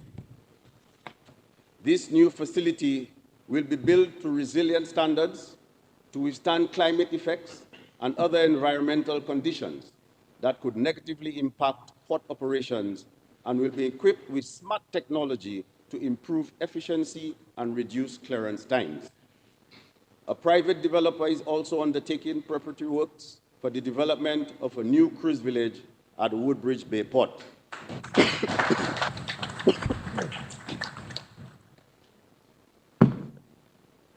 This village will cater for cruise ships, ferry services, and duty-free shopping. We envision that this duty-free shopping zone will be another source to draw foreign exchange and investment to our country, fostering a business-friendly environment for both large and small retailers. It will also create an avenue for our local entrepreneurs to access a wider, diverse international clientele to sell their quality products. The influx of tourists and locals seeking tax-free bargains will result in higher sales volume and an overall boost for the economy. Our people can look forward to a range of job opportunities and prospects for business during the construction and operation of the cruise village.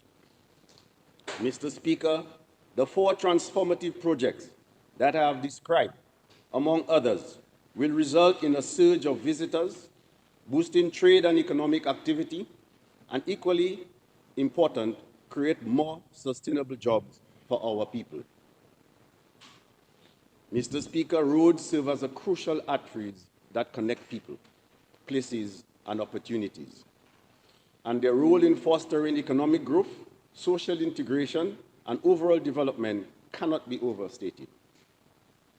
In any country, a well-developed road network reduces transportation costs, increases market accessibility, and boosts productivity. We take pride in our efforts over the past years to develop a high-quality road network throughout the island.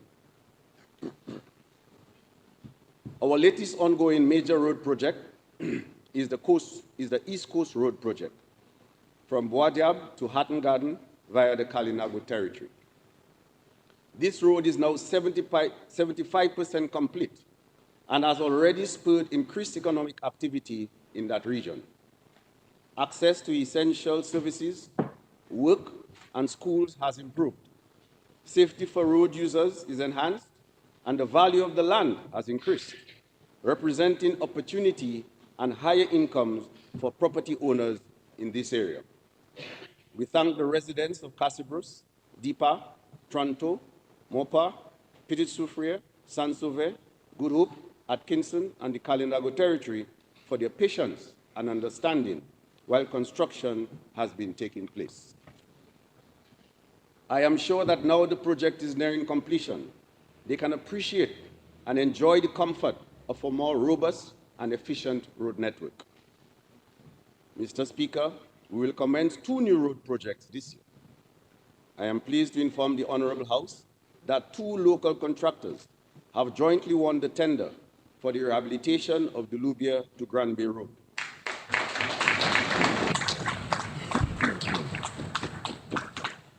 A contract will be awarded within the next 2 weeks, and work will start by October of this year. It is anticipated that this project will enhance the resilience of this road and the safety of road users and attract more economic activity to that area. Mr. Speaker, this Labour Party government will transform the city of Roseau into a more dynamic commercial and residential hub. Last November, Parliament approved a loan of $41 million US, equivalent to 110.7 million EC, for the continuation of the Roseau Enhancement Project. The planned improvement will beautify the city, alleviate traffic congestion, boost commercial activities, and enhance the comfort of residents, businesses, and visitors. The design is to rehabilitate 6 streets, namely River Street, Great George Street, King George V Street, Cock Street, Bath Road, and Independence Street, with new sidewalks and drainage systems are complete.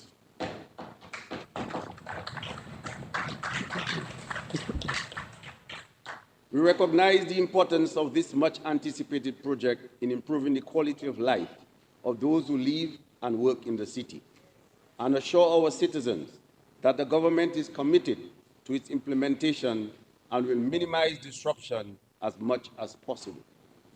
Mr. Speaker, water is critically important to everything that we do. It is crucial for maintaining health and well-being and supporting livelihoods. The government of Dominica, therefore, continues to collaborate closely with the WASCO to strengthen the resilience and reliability of the island's water systems. Delivering water to homes and businesses, especially given Dominica's challenging terrain, is a very costly exercise. Despite the significant investments required to establish and restore access, particularly post-Maria, we have consistently shown our dedication to ensuring that every community in Dominica has access to potable water. Last fiscal year, we continued upgrades to Water Area 1, the largest water system, serving communities from Meru to Castle Comfort, which is approximately 45% of the population along our main commercial district, the city of Roseau. This project, which began in 2014, has so far cost 33 million, with 24 million financed through loans, while the government of Dominica and Dowasco contributed 9 million. A 6.5 million pipeline replacement project was also completed to facilitate the development of the new East Coast Road.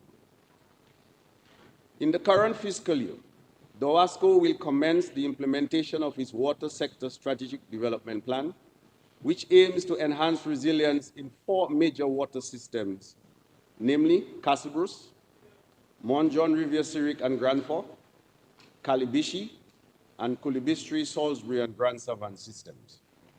These upgrades are expected to cost 36 million, with work scheduled to commence in October 2024 and projected for completion by March 2026.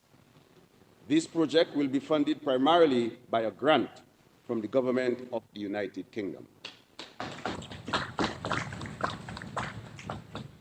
Other major water projects to be implemented this year include: 1, Paybush Water Enhancement Project, funded together by the Caribbean Development Bank, the government of Dominica, and Dowasco to the tune of 2 million. And secondly, upgrades to the Penville water system and the Benz water system at a cost of 3.4 million to be funded by the government and Dowasco. Yes.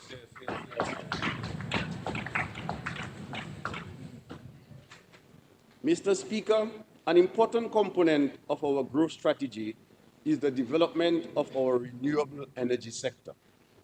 We believe economic development will be driven by a reliable, clean, stable, and reasonably priced energy supply, which will lower the cost of doing business and attract new green energy investments.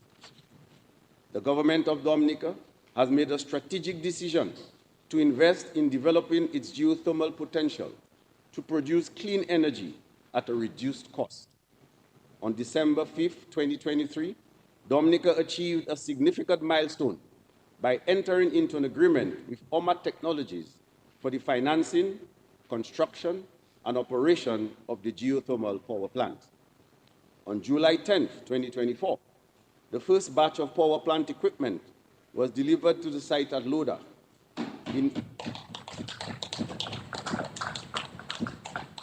Initial civil works commenced on July 14, and commissioning is scheduled for the end of December 2025. To facilitate the transition to renewable energy and reduce line losses, Dominica needs to upgrade its electricity transmission network. In June 2024, the government of Dominica secured EC 104 million loan from the World Bank to fund the new transmission system from Loda to Fokole. These initiatives will significantly improve efficiency and secure reliable electricity services for our citizens. Our journey to energy independence has been lengthy and expensive, but we are on the right track and close to completing this major project. We are also exploring the geothermal potential in the north of the country as a means of spurring industrial development on a large scale, and we will provide more information on that in the coming months. Mr. Speaker, this government has clearly outlined its plans for digital transformation in Dominica. We recognize that a key component of resilience and sustainable development is leveraging technology to enhance access and improve service delivery in both the public and private sectors. Over the past few years, we have witnessed a significant shift in how business is conducted within Dominica and internationally, driven by the introduction of new digital technologies. To capitalize on these opportunities, the government continues to build our citizens' capacities to operate in a digitalized environment. This year, we have provided training for micro, small, and medium businesses owners and managers to sell products online, manage online accounts, manage online content, and effectively use social media. We believe digital solutions can help businesses scale their operations, reduce costs, and improve customer interaction. This week, the government awarded grants to 77 small businesses in various sectors, including IT,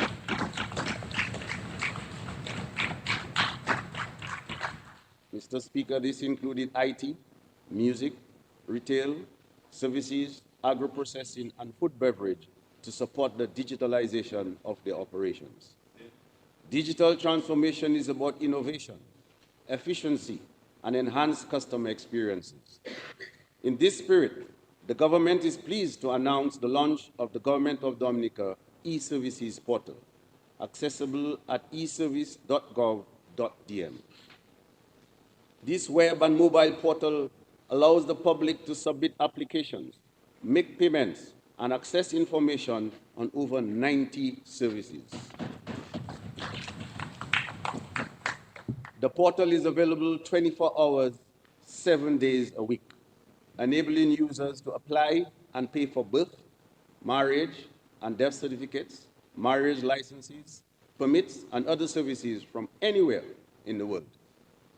This streamlined approach to conducting business will result in savings, convenience, and more efficient time management for our citizens.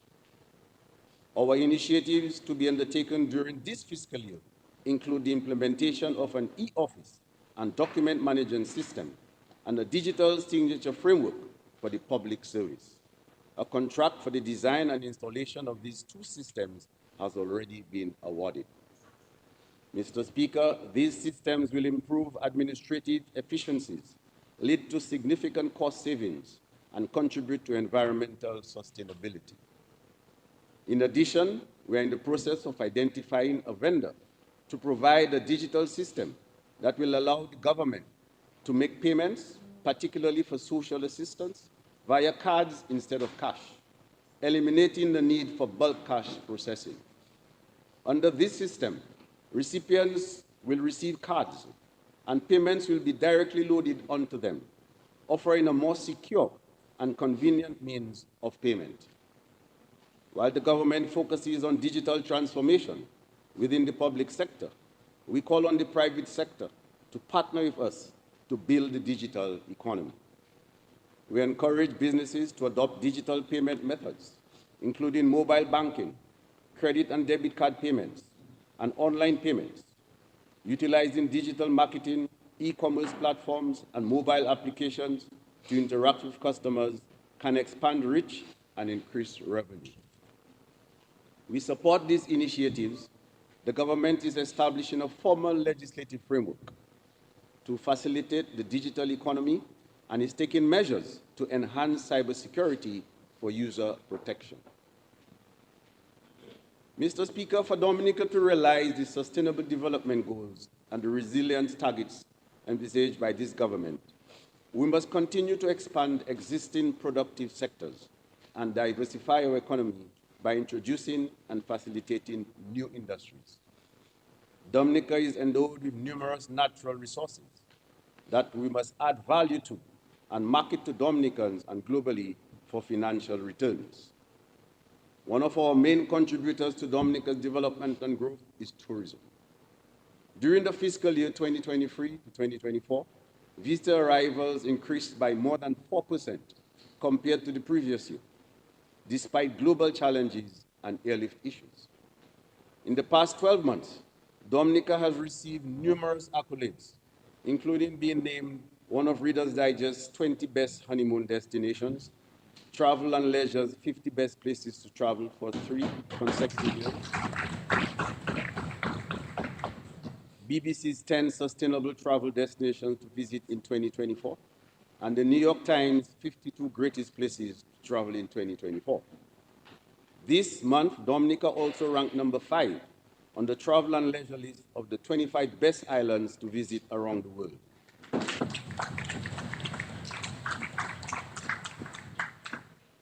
Needless to say, Dominica is the only Caribbean island in the top 5.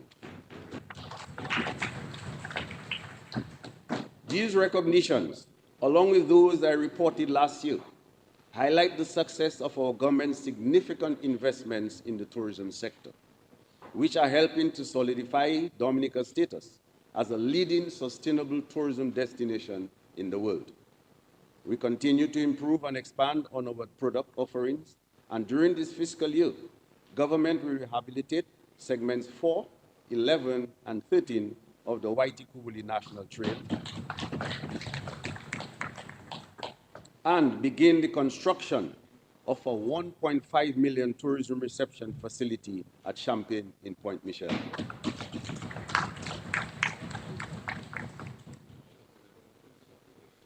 This modern center will feature vending units, changing rooms, lockers, spa services, restaurants, bars, and open grass spaces for recreation, all in an effort to enhance visitor experience. Mr. Speaker, we are planning to upgrade all of our tourism sites on a phased basis. And this year, we'll finalize designs to transform 3 other major tourism sites: the Trafalgar Falls, Emerald Pool, and Titu Gorge. The design for these will focus on making the sites more accessible and user-friendly while maintaining the characteristics of their natural environment. Mr. Speaker, I'm pleased to report that the cable car project in Rose Valley is progressing satisfactorily. This is an important project that is part of the overall vision to increase the variety of activities available to be experienced in the Nature Isle, and in keeping with our goal to make our sites accessible to all, regardless of age or physical ability.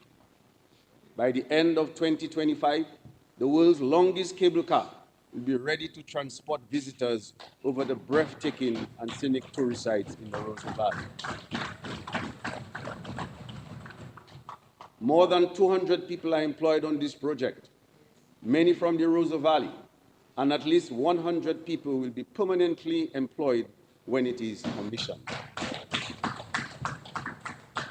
Mr. Speaker, the cable car's operation will enhance the tourist experience in Dominica and generate increased revenue, particularly for the people in the Rose Valley. While we await the completion of the international airport, we continue our efforts at improving and increasing airlift to the island. The extension of the Douglas Charles Airport runway is almost complete and will improve connectivity and access to key markets. It is a matter of some satisfaction to us that this extension is necessary to respond to the heightened demand for airlift into Dominica, as Dominica has become one of the most popular destinations in the Caribbean. Extending the runway will allow larger aircrafts to land, attracting more stayover tourists and business travelers to the island, which will boost tourism revenue. We are constantly in discussion with other airlines to secure more flights from key markets. To this end, Sunrise Airways made its inaugural landing in May 2024, while Win Air has launched flights between Dominica and Martinique, and American Airlines has added daily flights between Dominica and Miami during peak seasons. With the extension and grooving of the Douglas Charles runway, we are looking forward to successful completion of negotiations for a new direct flight from the United States starting this fiscal year. Mr. Speaker, to complement the major investments that we are making in attracting more visitors to our shores, we are also addressing the increased demand for accommodation that will arise. We expect that within the next 2 years, 5 new internationally branded hotels constructed under the Citizen by Investment Program will be completed. The combination of all of these investments will help us achieve our goal of attracting 500,000 stayover visitors and 1 million cruise visitors by 2030. Mr. Speaker, it should be noted that these goals cannot be achieved solely with investment by public sector. Tourism is everybody's business. It's a familiar theme, which means that every citizen must play a role in the success of the tourism sector. However, this task requires residents to play their part owners of derelict vehicles, garages, shops, stalls, businesses, and homes along our streets, community roads, and highways must adopt their surroundings to ensure that they keep clean and green. Mr. Speaker, each of us has a duty and a responsibility as a citizen or resident of Dominica to protect our environment. We need to engage in better waste management practices. We need to engage in beautification and cleanliness activities in order to preserve the environment of this nature island. Even those of us who think we have nothing to gain from tourism may not realize that when the taxi and the tour operators make money, they can buy more from our shops. If we have more visitors, our hotels, restaurants, and bars will have more customers, and the government gets more revenue to improve on and provide more services. In order to cement ourselves as a premier tourism destination, we must ensure quality customer service throughout Dominica and ensure that we keep our surroundings clean and beautiful at all times. We must not only rely on the wonderful work of the National Employment Program in cleaning and beautifying our communities, but we should take personal responsibility to ensure that we too play our part by planting flowers and trees and disposing of our garbage responsibly.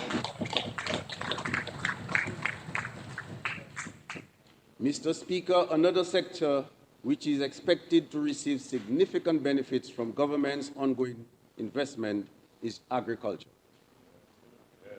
That is why this government is continuing its efforts to boost agriculture's contribution to GDP to 700 million by 2030. We believe there is significant potential for growth in this sector, driven by the increasing global demand for food security. We will continue to implement our plans as articulated in the two previous budget addresses, focusing on increasing agricultural production, enhancing agro-processing output, improving Dominica's brand, and expanding our market share locally, regionally, and internationally. We are investing strategically in developing robust crop production systems, including expanding the stock of high-quality planting materials to achieve consistently higher yields and quality. Over the past year, we distributed more than 390,000 plantlets and seedlings with the assistance of the Chinese Agricultural Technical Mission, and in the next 12 months, the government plans to provide at least 140,000 banana and tree crop planting materials to farmers. The recently commissioned 11.4 million Dominica China Agricultural Science Complex building, gifted by the People's Republic of China, features a tissue culture lab capable of producing 500,000 seedlings annually. This lab will utilize cutting-edge technology to develop disease-free planted materials and includes a seed cold storage room for establishing a national seed bank as part of our food security and post-disaster resilience plan. The government and people of Dominica express our profound appreciation to the government and people of China for this very timely gift. Additionally, we are rehabilitating plant propagation facilities and introducing new crop varieties at the Chinese Agricultural Technical Mission at 1 Mile to diversify and increase output, and also a citrus certification facility with a capacity to propagate 50,000 citrus plants annually will be constructed at Londonderry this year. To further support crop production, new irrigation and water storage systems are being commissioned at various locations. Ongoing projects include the installation of a new system at Salisbury, which will benefit over 60 farmers. Mr. Speaker, as you are aware, government established a revolving fund to assist Dexia to meet its commitments to farmers and provide a credit facility to hucksters to facilitate increased production and export. This facility has restored farmers' confidence in the agricultural sector, through a guaranteed market for their produce. During the period June 2023 to June 2024, $1,656,752.40 was drawn down from the facility. This facility has enabled Dexia to purchase and pay farmers within 48-hour window after purchase. Significantly, about $300,000 of bay oil was purchased, restoring faith among producers and reinforcing the government's commitment as a facilitator connecting producers to the market. Dexia has also upheld the government's commitment to support import substitution by assuring white potato farmers a confirmed hassle-free market for their produce. We have secured markets for a variety of crops, in particular plantains, dashing, and passion fruit. This year, Dexia will begin entering into contracts for consistent supply of these produce. Government has engaged a consultant whose main responsibility is to find market for Dominica's produce. Therefore, it's envisaged that by the end of the fiscal year, additional opportunities will be secured. In livestock production, our immediate goals are to reduce Dominica's poultry and meat imports by 30 to 40%, increase exports of fresh products, and achieve protein security by 2030. Mr. Speaker, in the past year, we expended $5 million to subsidize materials and labor for 170 beneficiaries to construct livestock structures. 93 of these structures have been completed. We also completed the rehabilitation of the central livestock farm. Over the next 2 years, the government will implement the sheep and goat development program with investments in artificial insemination, embryo transfer, silvopasture, pelletizing feeds, pasture improvement, and fencing.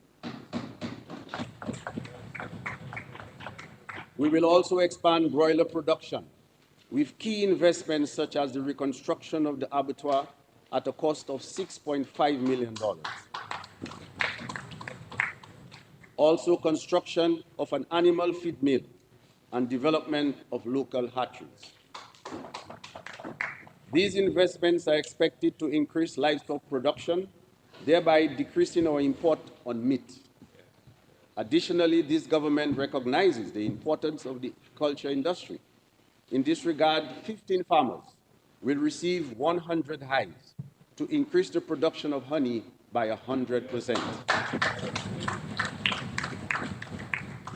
This will ensure a more reliable supply of honey for consumption, as well as for the manufacturing of byproducts of honey. Mr. Speaker, the government of Dominica committed last year to allocate funds annually to rehabilitation of feeder roads, and we are honoring this promise. In the past year, we repaired the Makoto, Mopo, and Chatwell roads. This fiscal year, 2 allocations under the Ministry of Public Works capital budget will address the most challenging sections of farm roads serving the highest number of productive farmers, such as the Kahome Road,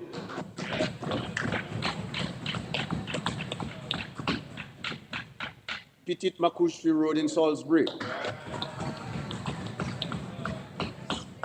Station Road in La Plaine, Dalfossi Road in Grand Colibri, Neighbor Atley Road in Layu Park, Captain Bruce Feeder Road in Marigot. Mr. Speaker, we continue to work to address the concerns of the farmers in relation to farm labor. At present, a farm labor strategy is being finalized. It will include a migrant component similar to the program implemented by the Government of Canada, as well as an entrepreneurship component and a mechanization component, which will include skills training. Mr. Speaker, permit me at this juncture to update the Honorable House on the progress we have made in the development of the blue economy. We are attracting investments from both the public and private sectors to realize increased benefits and diversify the economy. In fishing, we are improving infrastructure and providing training, vessels, and equipment to fisherfolk. $3.2 billion has already been spent on the training of boat builders, construction of molds and prototypes, as well as procurement of materials for the construction of 50 boats.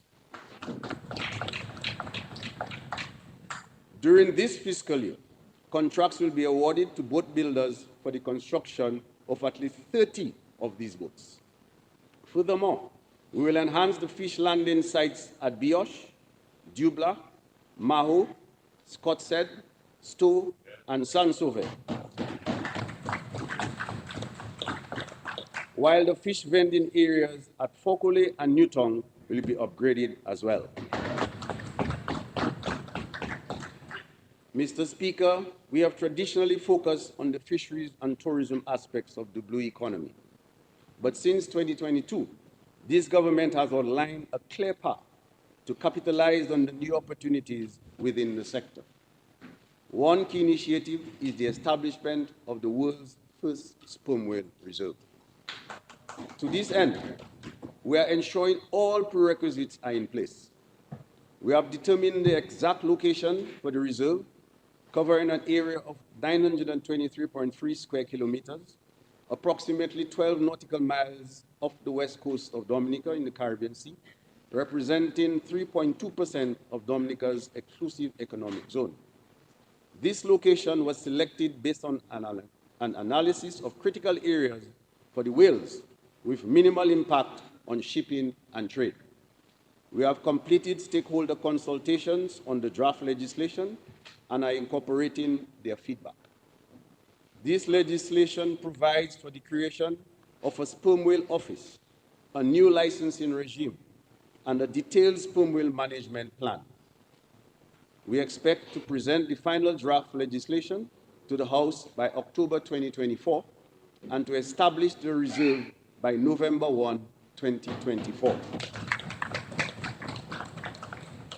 That is in time for the 2024-2025 tourist season starting in October 24. Additionally, preparations are underway to establish the Global Regenerative Climate Research Institute at the Dominica State College. This marine institute, in collaboration with Common Earth, UK, will focus on research and development in aquaculture, mariculture, blue technologies, coral and marine life research, and restoration and scientific research. Mr. Speaker, another initiative within the blue economy is the development and commercialization of CMOS.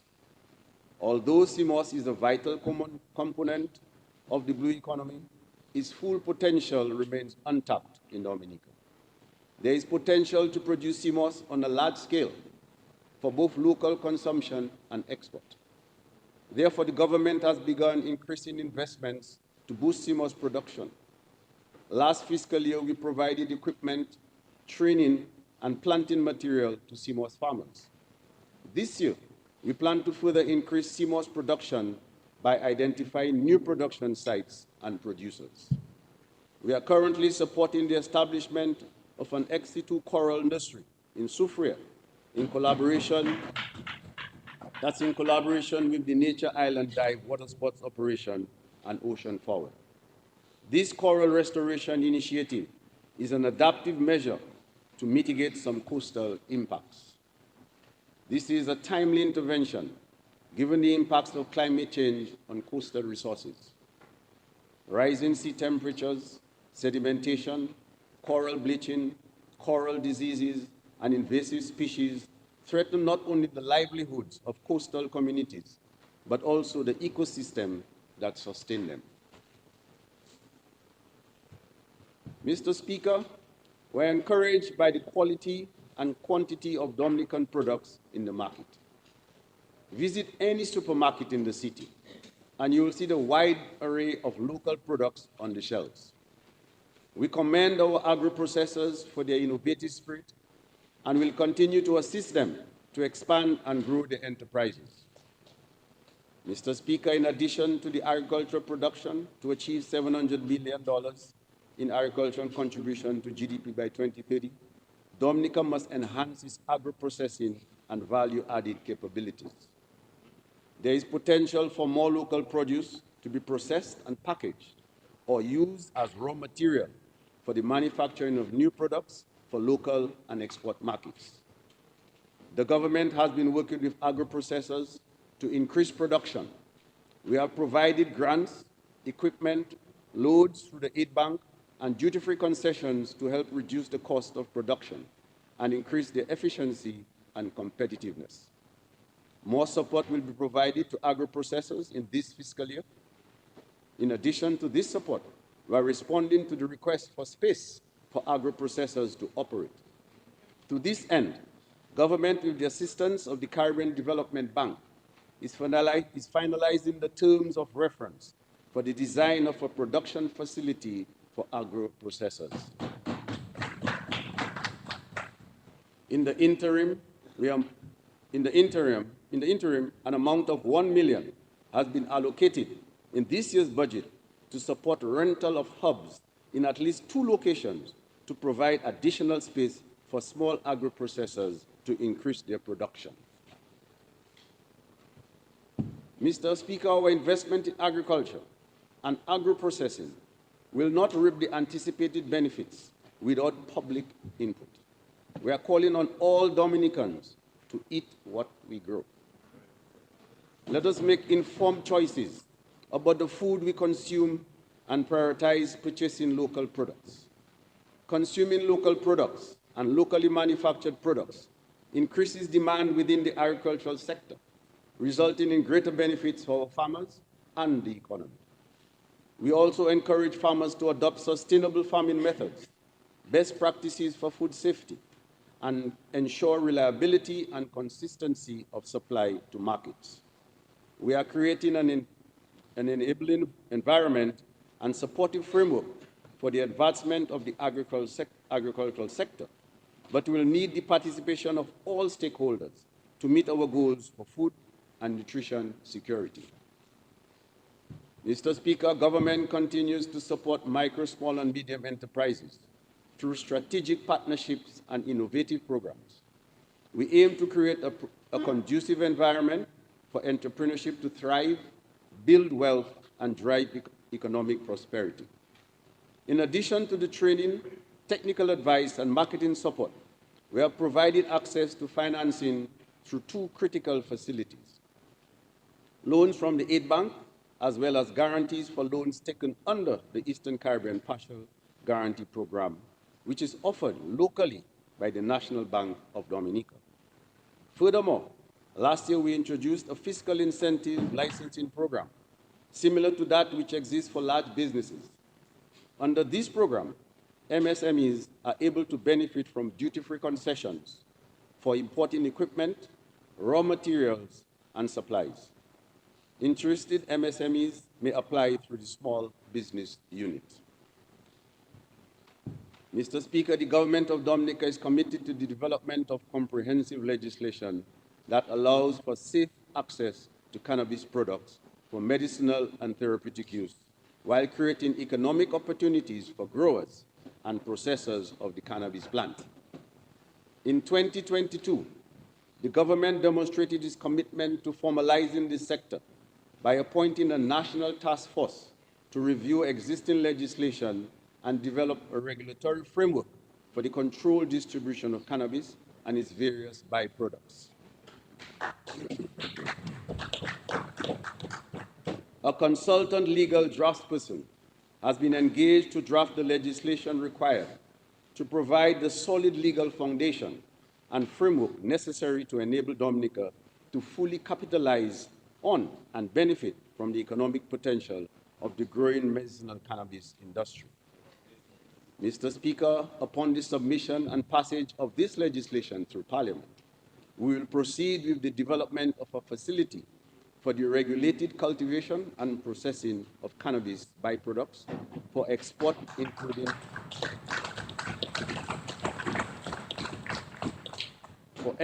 including oils, beauty, and skincare products.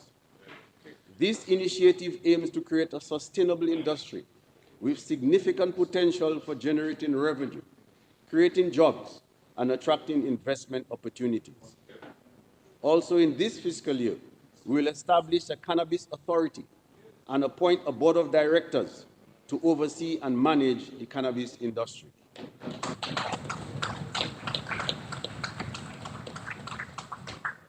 To assist and to guide us through the launching of this new industry, we will engage Dr. Marshall Emmanuel, a Dominican-born expert on cannabis,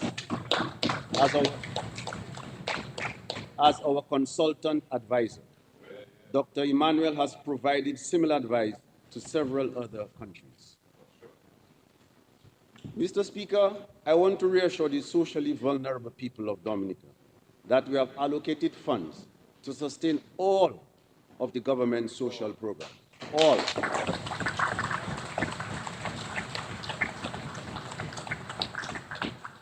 These include the public assistance program, the foster care program, support for juveniles in conflict with the law, the centenarian program, the non-contributory pension for those 65 and older, the Yes We Care program, textbook scheme, uniform allowance, school transfer grant, and the school feeding program.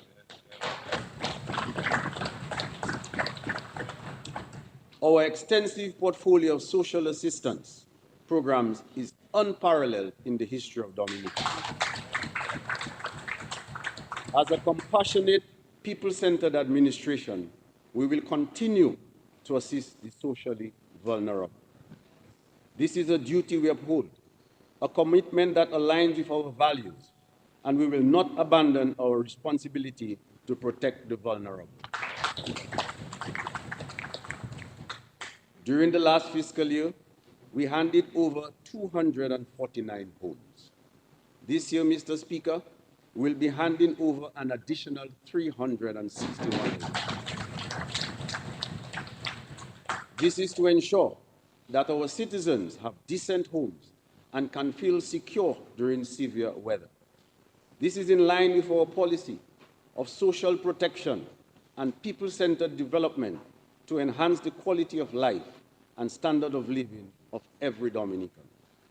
Notwithstanding our progress in increasing Dominica's resilient housing stock for the vulnerable, the demand for home ownership nationally remains high.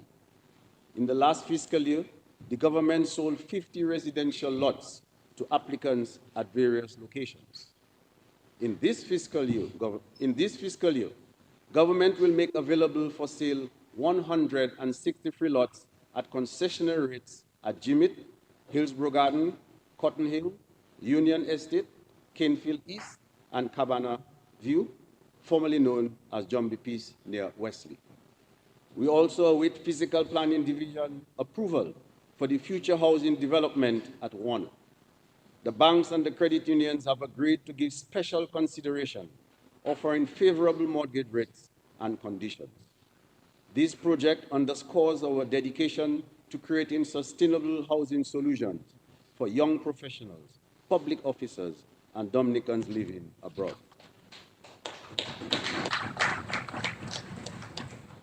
I encourage our citizens, especially the youth, to actively participate in this ongoing housing revolution by investing in land and home ownership.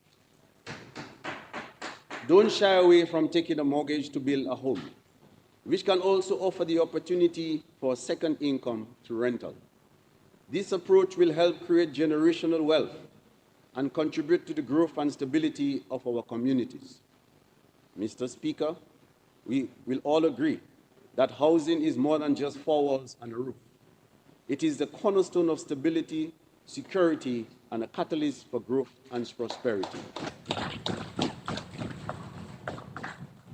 Safe and reliable housing provides a solid foundation for individuals and families to build better lives and contribute meaningfully to society. With this in mind, the government has been focusing on the relocation of communities impacted by disaster to ensure the safety and security of residents. Of the housing units to be constructed this fiscal year, 35 will be built in the first phase on a new development site in Casabros to relocate the communities of Petit Soufrière, Saint-Sauveur, and Good Hope to a safer location. This project will commence in the last quarter of 2024.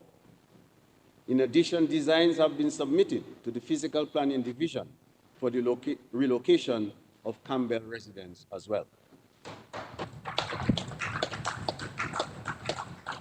Our investment in housing development has stimulated economic growth, creating jobs for the architects, engineers, contractors, construction workers, and suppliers while driving demand for materials, services, and goods. By prioritizing housing as a crucial part of our social and economic strategy, we are fostering stronger, healthier, and more equitable communities. Mr. Speaker, Dominica's education sector remains a top priority to this government. We are building a modern education system that meets the demands of 21st century students, empowering young people to be active and successful participants in an increasingly competitive global environment. To this end, we are providing our children every opportunity to excel in the classroom. A crucial aspect of effective learning is the provision of clean, modern, child-friendly spaces for students to reach their full potential. This financial year, we commenced the highly anticipated construction of 6 schools funded by the government of the People's Republic of China. The Goodwill Secondary School is making rapid progress, with the first and second floors of the classroom block nearing completion. The foundations of the technical block and canteen are complete, and excavation works on the administrative block will begin this week. Foundation work is at an advanced stage at the Thibault and Belvichope primary schools, while preliminary works are ongoing at Kalibishi, Sineku, and Tekmon. As previously announced, the Thibault Primary School will serve as a center for students with special needs, ensuring they receive dedicated instructions in a supportive and effective environment, enabling students to reach their full potential. This special needs center will provide individualized attention and special curriculum and resources. The government is committed to reforming the education system to better prepare students with the diverse skills needed to leverage new opportunities and thrive in a changing global environment.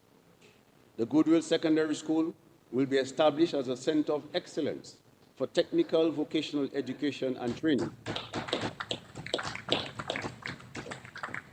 that is aiming to create a cadre of skilled and empowered youth capable of contributing to economic development. The Center of Excellence will include facilities for training delivered by skilled professionals in auto mechanics, woodwork, garment production, air conditioning and refrigeration installation and repair, electricity and electronics, and home management, among other things. We also hope to foster partnership with businesses and organizations to facilitate on-the-job learning experiences. Efforts to enhance early childhood development continue with funding from the OECS Pearl project. Upgrades have been completed at the Keleblora and Salibia primary schools. These early childhood development rooms now include washrooms, office space for teachers, and new furniture. The refurbishment has thus far cost $220,000. Ongoing works at the Bagatelle Primary will soon be followed by upgrades at Cassibros and Jones Bopier Primary. A new early childhood center at the Baroness Patricia Scotland Primary School, funded by the Barrier Holder Foundation, is complete. Mr. Speaker, to provide increased access to quality education, we are constructing a new, modern, and conducive Dominica Grammar School, the largest secondary school in the Rosa catchment area, which has a proud legacy of accomplished graduates who have made significant contributions to the development of our country. The state-of-the-art Dominica Grammar School will be completed this year and will comprise new classroom blocks, an auditorium, and an administrative block, as well as refurbishment of the existing classroom blocks A and B. Last fiscal year, renovation work on the Block C classrooms at the Dominica State College was completed. Renovation works at a cost of $2.7 million is ongoing on classrooms, offices, and hallways of Blocks A and B, with completion expected in time for the reopening of the new semester.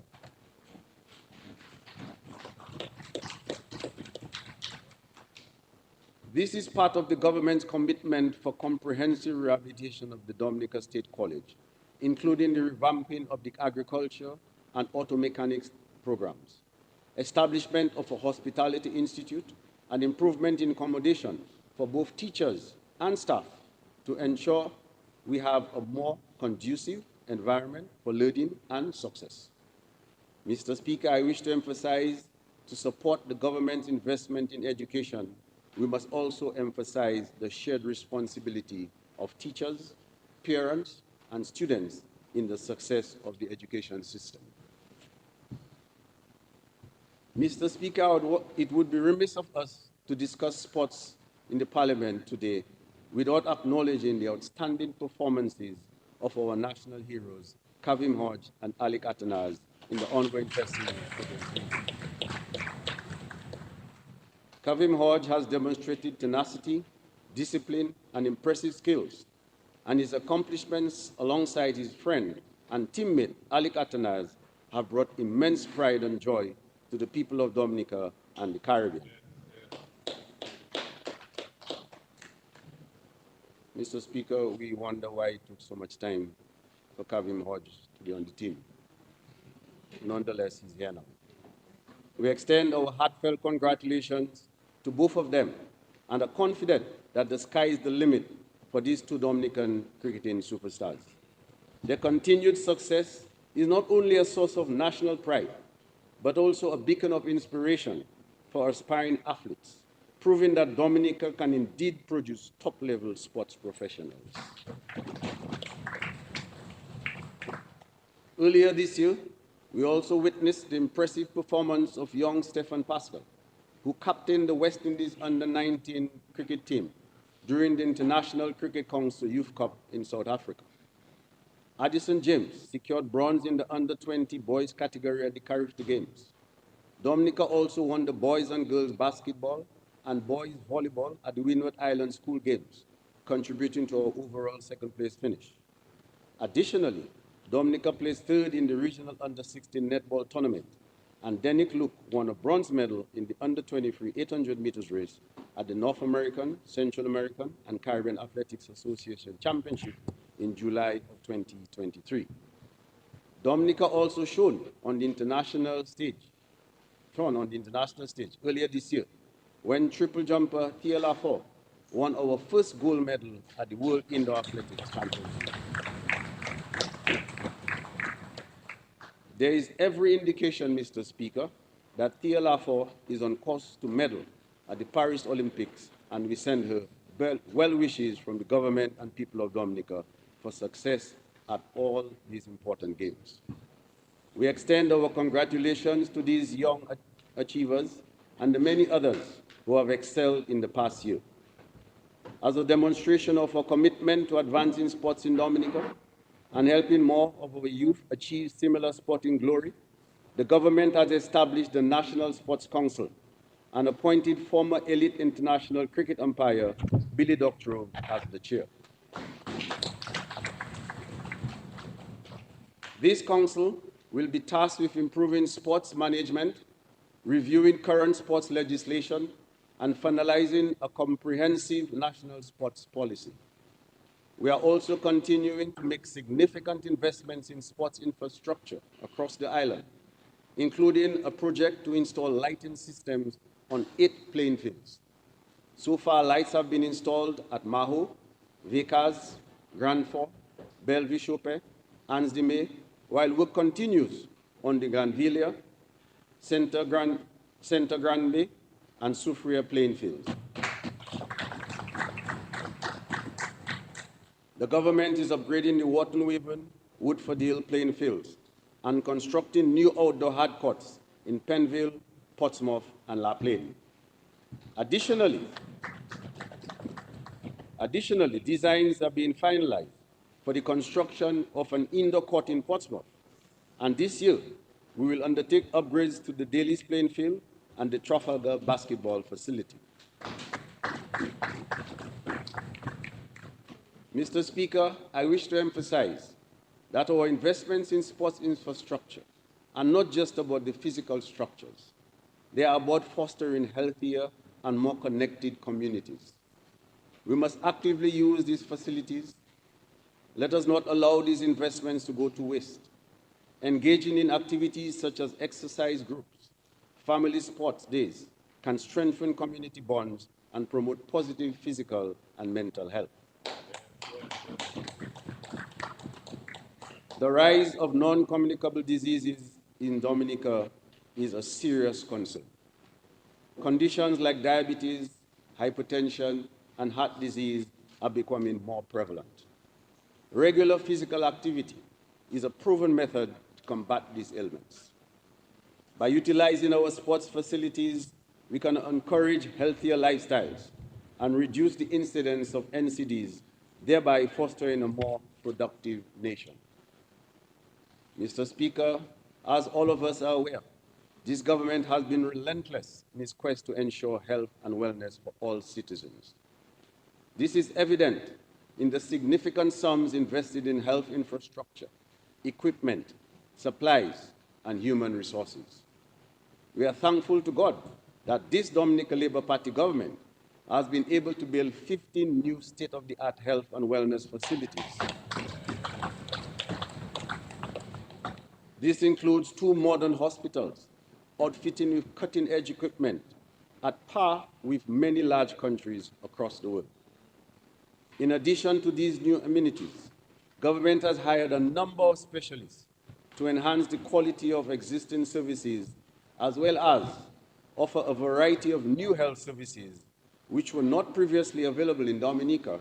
For example, we have engaged a neurosurgeon.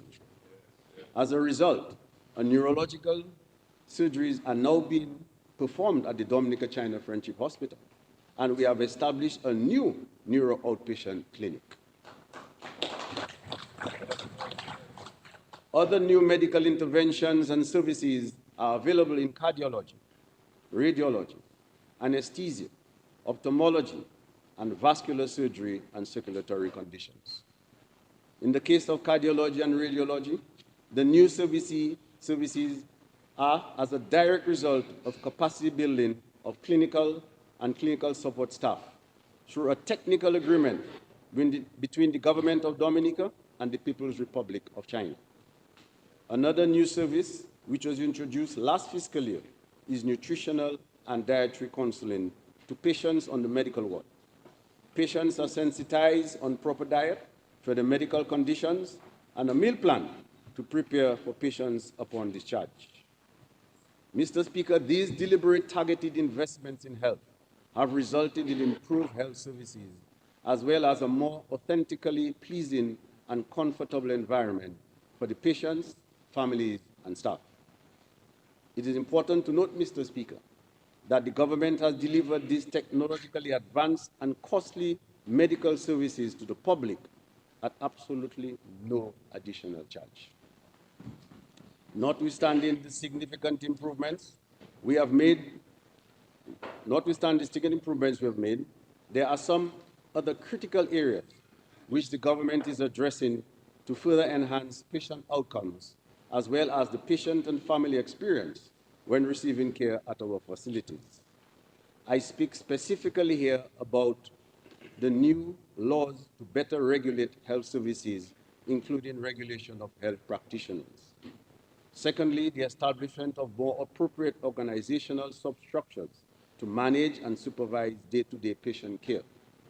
Thirdly, strengthening of human resources, including more training and better compensation for doctors, nurses, and other service providers, and engagement of more providers. Fourth, an integrated IT system, which will provide secure gathering and storing of important patient information and making this information readily available to medical personnel engaged in providing care to the respective patients. And last, a better system supported by technology to manage the procurement and distribution of medicine and supplies. I have been advised by the Minister of Health that 5 new health-related bills have been finalized after consultation with numerous stakeholders, and these bills will be taken to the House for consideration no later than October of this year. A medical professional bill and a nursing professional bill, which will provide a more up-to-date framework for doctors and nurses to operate. Importantly, it will require them to engage in continuous learning so that patients can benefit from new advances in medicine and top-quality care. A pharmacy bill and a laboratory bill will provide a strong regulatory framework to facilitate oversight of the operations of pharmacies and labs and ensure that the required standards are kept both at public and private facilities. And thirdly, a digital health bill will, among other things, provide for the automation of health records and the necessary security requirements to support this automation.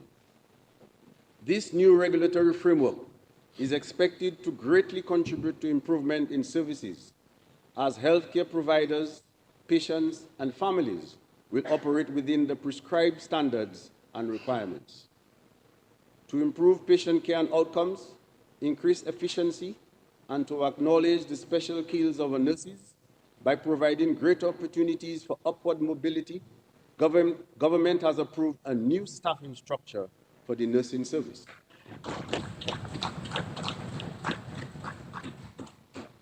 This new structure will take effect from January 1, 2025. It will include a chief nursing officer, a director of hospital nursing services, 2 deputy directors for hospital nursing services, and the director for public health nursing services.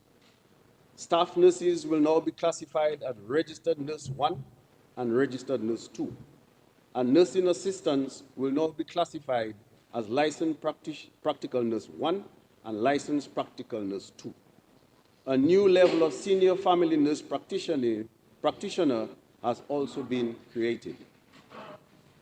Furthermore, Mr. Speaker, new positions have been created for the following specializations: pediatric nurse, critical care nurse, oncology nurse, orthopedic nurse, geriatric nurse, and nurse anesthetist, as well as for support services, including operating room scrub aid and dialysis aid.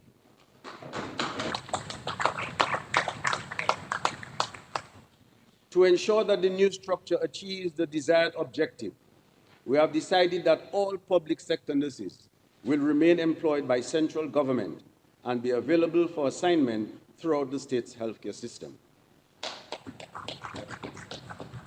This will facilitate greater flexibility in the assignment of nurses.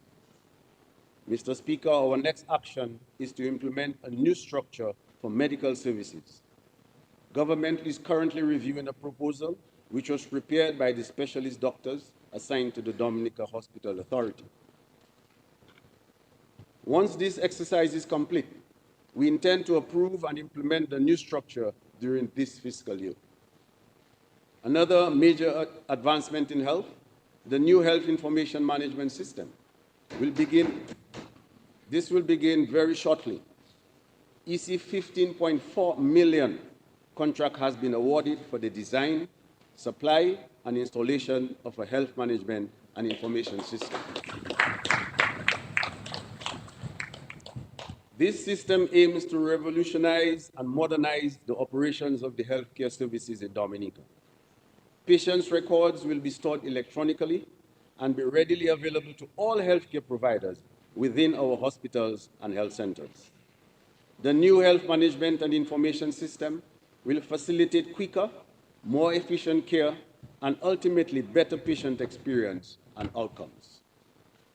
In addition, the system will facilitate the generation of medical reports and payments of bills, a stock management system to facilitate the procurement, distribution, and monitoring of the stock of medicines and other supplies, which will also be a feature of this new IT system. Mr. Speaker, while we await the implementation of this new health management IT system, government has taken steps to strengthen the system of procurement and distribution of medical supplies. We invited a team from the OECS Pharmaceutical Procurement Division to undertake an assessment of our procurement and distribution systems. Several recommendations were made and have since been implemented. I am happy to report that the OECS has advised that our procurement system has met all acceptable standards, including the availability of the approved medicines and supplies. Similar monitoring missions will be conducted at least once a year. Mr. Speaker, we will continue to make strategic investments to provide quality healthcare services to our population. However, as a medical doctor and a former Minister of Health, I wish to remind each of us that our health begins with us. The high incidence of NCDs placing a significant social, economic, and financial burden on our society. It causes a strain on the healthcare system, affects family life, and impacts the overall development of our country as more of our people become incapacitated or succumb to these illnesses.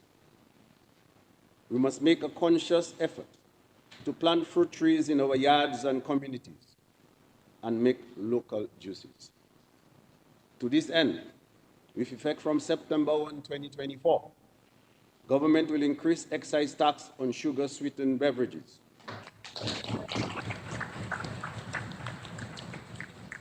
By $1 per liter, and alcohol and tobacco by 75 cents per liter and per kilogram, respectively. We must take action to help reduce on the high incidence of NCDs in our country.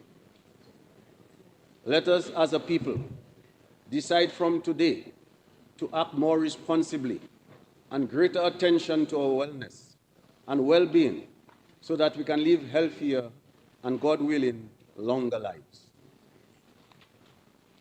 Mr. Speaker, we recognize the vital role that human resource in the public sector plays in developing our economies, building resilience, and delivering effective services to the public. Our commitment to public and police officers remains a top priority for this government. We know that the job security is foremost in the minds of our officers. We are pleased that in the last financial year, a total of 292 officers in the public and police were appointed. Congratulations to all of the appointees, including 71 teachers and 59 nurses. Additionally, we implemented phase 1 of the organizational review and reclassification of the public service last year. This phase introduced a revised salary structure, leading to varying salary increases for over 2,900 public and police officers. As a result of the job evaluation, 73 positions were upgraded, allowing some officers to move up to 3 levels on their salary scale. These changes, which took effect from September 1, 2023, resulted in a monthly wage bill increase of $1.2 million, totaling $14 million annually. This is a clear indication that notwithstanding the global economic challenges, this government continues to invest heavily in its public offices. This year, phase 2 of this reclassification will begin, focusing on implementing recommendations regarding allowances for public officers. Provisions have been made in this financial year's budget for the payment of the increases in the allowances, and additional public service positions are being evaluated for implementation. Mr. Speaker, 2 years ago, the government implemented a new structure for the secondary school, creating new positions at various levels. Many teachers have since received permanent appointments in these positions. The government is also committed to the professional development of public and police officers. Over the past year, 567 officers received training in report writing, data analysis, information technology, communication, and events management. This investment in human capital underscores our commitment to excellence in governance. Mr. Speaker, the Honorable Prime Minister declared at the United Nations in September 2017, shortly after the devastation caused by Hurricane Maria, that Dominica would rebuild as the world's first climate resilient country. Since then, we have made substantial progress, initially led by the Climate Resilience Execution Agency of Dominica, CRID, from 2019 until its conclusion in December 2023. Currently, this effort has been transitioned to the Climate Resilience Execution Unit, which was established in February of 2024 within the Ministry of Finance, Economic Development, Climate Resilience, and Social Security. Out of necessity, we have invested in constructing hurricane-resistant homes and public buildings, procured advanced meteorological equipment and communication systems to ensure timely warning to our citizens. We are restoring and protecting our forests to mitigate climate change impacts and promoting sustainable agricultural practices to reduce import dependence and enhance food security. This government has also invested in various sectors such as tourism and renewable energy to decrease reliance on a single industry and diversify the economy. Financial and technical support to local businesses to foster a robust economic foundation continues. Our key initiatives include developing a geothermal energy plant for sustainable and resilient energy, strengthening healthcare infrastructure, and constructing and retrofitting disaster-resistant schools. These efforts are part of our broader strategy to build a climate-resilient nation, serving as an example to other countries facing similar challenges. Mr. Speaker, in recent years, we have intensified efforts to educate the population on disaster preparedness and climate change adaptation, empowering local communities to participate in resilient building activities and decision-making processes. We continue to promote sustainable land management and the protection of marine and terrestrial ecosystems to preserve Dominica's rich biodiversity and natural habitats. Dominica has embraced technological advancement to enhance our resilience, integrating information and communication technologies across sectors, such as education, healthcare, and governance, is improving efficiency and accessibility. Mr. Speaker, our journey towards resilience demonstrates the strength and determination of our people and underpins our growth agenda for this fiscal year 2024-2025. By integrating environmental sustainability, social development, technological innovation, and economic diversification, we are establishing a robust framework for a resilient future. Mr. Speaker, we must all play our part in reducing carbon emissions to limit global warming. In Dominica, we are actively taking action to do this as part of our commitment to transition to 100% renewable energy by 2030. Our geothermal development efforts play a key role in that regard. We are also seeking to reduce the use of fossil fuels in the transportation industry. This year, we'll focus on transitioning to low-carbon transport through the phased implementation of a national e-mobility project financed by the Green Climate Fund, which includes the establishment of 13 charging stations at strategic locations around the country, the introduction of electric vehicles for public transportation, providing concessionary financing to encourage the purchase of electric vehicles, among other initiatives. Mr. Speaker, sadly though, minimal action has been taken by these developed and industrialized countries to mitigate this unsustainable situation. Although many have pledged financial support to small developing states like Dominica, which have been significantly impacted by destructive weather events, few have fulfilled their promises.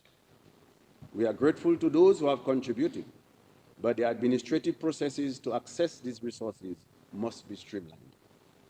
Mr. Speaker, Dominica has made significant progress in environmental restoration and preservation. Following Hurricane Maria, the government launched a forest and watershed restoration initiative, producing 350,000 plants by May 2024 and planting 300,000 trees in various parts of our country, including Lubia, Jimit, Sylvania, La Roche, Rosalie, Hampstead, and Kulibistru. Several ecotourism sites and trails were also rehabilitated, and access to and management of national parks were enhanced with US $3.5 million in financing from the Global Environment Fund, GEF. Other achievements include the implementation of the Green Climate Fund Enhanced Direct Access project to enhance climate adaptation and resilience, rehabilitate crucial infrastructure like drains and culverts, and integrate disaster risk management into the agricultural sector. Our engagement with the Green Climate Fund will continue this year as the government seeks to increase Dominica's resilience to the impacts of climate change and reduce our carbon footprint. Focus will be placed on developing the capacities of ministries and agencies to implement their components of the Climate Resilience and Recovery Plan, enhancing and enabling environments to facilitate investments in low-carbon initiatives and direct financial investments. Government has also secured grant funding from the Green Climate Fund, totaling $172.8 million to support investments over the next 3 years. $108 million of this amount will be used to develop an integrated coastal zone management project. This project will, among other things, to provide new coastal infrastructure, such as seawalls, breakwater, and other structures to protect Dominica's coastline, to help coastal communities build their resilience to climate change. Thirdly, to enhance the forests along the coast to protect inland and reduce flooding. Fourth, help subsidize parametric insurance for vulnerable residents along the coastline. Our recent experience with coastal flooding during the passage of Hurricane Beryl highlighted the importance of implementing additional measures to increase our resilience to coastal flooding.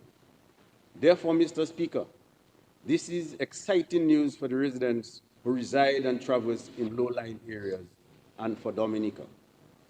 The remaining $64.8 million from the GCF will be used for Dominica Community Resilience Enhancement Project, DOMCRE, for communities beyond the coastal zone. This project will secure adaptation interventions in agricultural practices in rural communities, build community shelters, and support the Met Office in its deployment of an early warning system. Mr. Speaker, I've outlined major investments in housing, health, education, public service, the environment, and infrastructure projects. Projects such as the International Airport, the Cabritz Marina, the cable car, the enhancement of the Rosewood, the cargo port, the cruise village, the geothermal energy plant, and the new electricity transmission system, along with new ventures in agriculture, value-added products, agro-processing, trade and marketing, continue to pave the way for a dynamic, modern, and resilient Dominica by 2030.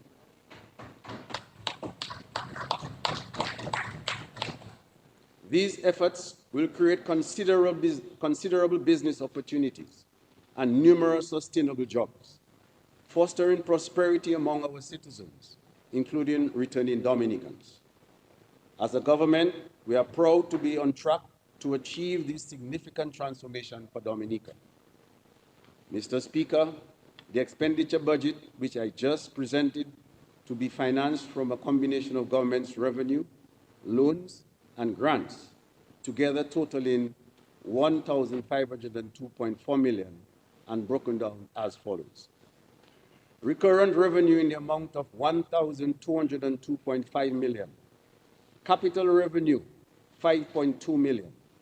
Grants equivalent to 112.4 million and loans at 182.3 million. Of the 1,202.5 million recurrent revenue, which is projected, we expect to raise tax revenues of at least 414.1 million, 760 million through the CBI, and other recurrent revenues such as fees and licenses totaling 28.4 million. However, Mr. Speaker, these projections and more can only materialize if we, as good citizens, live up to our obligations and pay our taxes. This year, government will strengthen the revenue collection system to collect monies which are owed to the state. Too many businesses and people are owing income tax, value-added tax, motor vehicle licenses, company fees, hospital fees, and for landlords purchased from government, among others.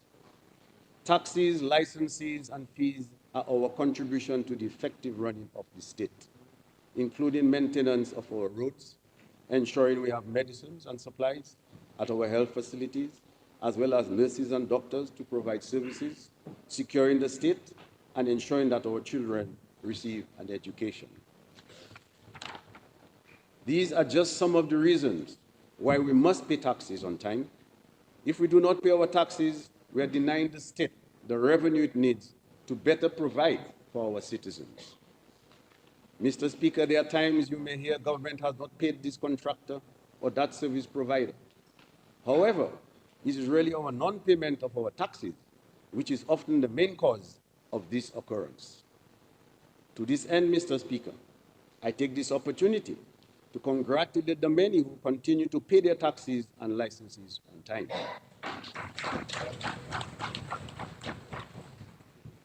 As a country, we have made significant progress without imposing additional taxes on our citizens. Thanks to the inflows from the CBI program, which we have used to offset some of the capital costs that otherwise would have had to be borne by residents, and the prudent and responsible management of the country by this Labour Party administration.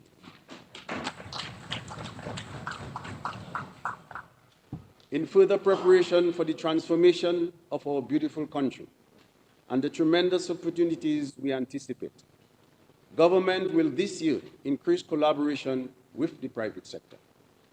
We will establish a committee comprising of individuals from the public and private sectors to examine economic and social issues and make policy recommendations which will create a more conducive environment for further investments. The committee's work will include input to address the issue of labor, including farm labor, as several jobs are available in Dominica, but there is a scarcity of individuals to fill these jobs. Furthermore, the committee will review the wages which are being paid in Dominica and make clear recommendations regarding the minimum wage rate. Mr. Speaker, government will also be undertaking a review of the corporate income tax and will seek feedback from this committee. We are of the view that some amendments can be made, in particularly to attract additional large investments, increase the number of job opportunities, as well as allow businesses to self-insure and protect their investments. Another important issue, which is the Public-Private Sector Committee will look into, is the price of goods in Dominica. Government has removed import duty and in some instances VAT on a number of basic items used extensively by Dominicans. Flour, rice, milk, baby formula, sugar, adult and baby diapers, agricultural and fishing inputs, machinery and equipment, animal feed, among others, enter Dominica free of import duty and VAT. Government is deeply concerned that notwithstanding the reduction in charges, the shelf prices of many of these items remain very high.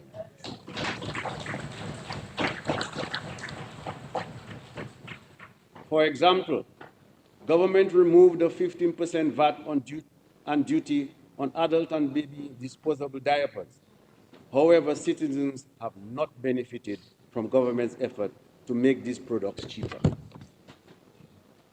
Mr. Speaker, it is now time to have a conversation about this critical matter so that we could devise a plan of action to achieve the desired result, which is a reduction in the price to consumers. We must work to protect our vulnerable and their families and provide the enabling conditions to reduce the cost of living. Mr. Speaker, many of our citizens live as renters or tenants, and it is crucial that we provide more robust protection to safeguard them against exploitation and guarantee access to safe and affordable housing. The government of Dominica is concerned about the exorbitant prices and poor quality of some rental properties available to tenants. At present, the Tenancies and Rent Control Act, Chapter 5472, is in place and establishes a tribunal to address rental disputes. However, to improve rental conditions, protection and rights of both landlords and tenants, the government of Dominica will establish a Tenancy and Rent Commission to address issues such as regulation of rent, protection against unjust eviction, and the enforcement of health and safety standards in rental properties. The Commission's initial action will be to pursue amendments to the Tenancies and Rent Control Act to improve regulations and clearly outline the rights and responsibilities of both landlords and tenants. Additionally, the Commission will provide oversight of rental agreements and conditions, field queries, refer to disputes to the Tenancy and Rent Control Tribunal. Mr. Speaker, development is a gradual process that requires certain sacrifices. The Dominican Labour Party government has consistently proven its ability to overcome every adversity it faces. We recognize global uncertainty, but we are undaunted by challenges. We have always punched above our weight and exceeded expectations. And despite the current difficulties in the world economy, this government will continue to make smart, calculated decisions to build the foundation for long-term prosperity. And this is exactly what we are doing in this year's budget. We are making strategic investments to create sustainable jobs, enhance revenue potential, and provide improved services and a high standard of living for our citizens. We are building a Dominica that will prosper due to our unwavering commitment to each other and to our country. Today, as we embark on this bold new path, we have every reason to be optimistic, hopeful, and confident. Let us become a more caring and industrious people, willing to work hard to defend and to promote the best of our country. Mr. Speaker, we can only rely on ourselves to build a Dominica that stands tall, not only in the Caribbean, but on the global stage. This government is playing its part through progressive, people-centered policies and programs to provide the foundation for social and economic growth. But the government cannot do it alone. This is our country to build. To achieve success, we require the collective effort of all Dominicans, working hand in hand with your government to achieve the shared prosperity to which we all aspire. I am confident that with God's continued grace and protection, we can rise above every obstacle and secure a brighter future for succeeding generations. I thank you, and may God bless the Commonwealth.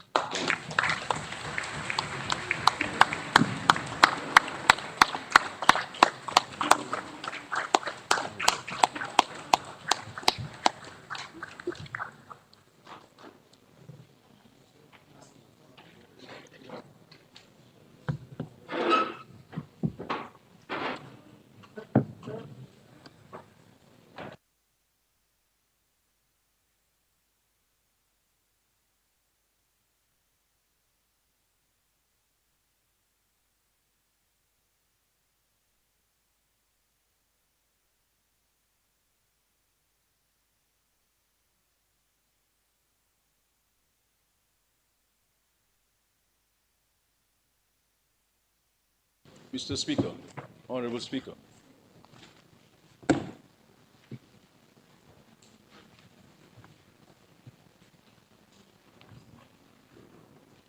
Yes, very profound budget address. Mr. Speaker, I move for the suspension of Rule 41.6 so that the member for the Marigot constituency, the honorable member for the Marigot constituency, can have the same time taken by the Minister for Finance in the reply to the budget. This is an effort to enhance the participation of the opposition, mindful of the current circumstance. The Honorable Prime Minister will be given 1 hour and 30 minutes. The Honorable Minister of, oh yes, okay, Yeah. continue. Ministers will be permitted to speak for 1 hour, and other members 30 minutes as provided in the rules.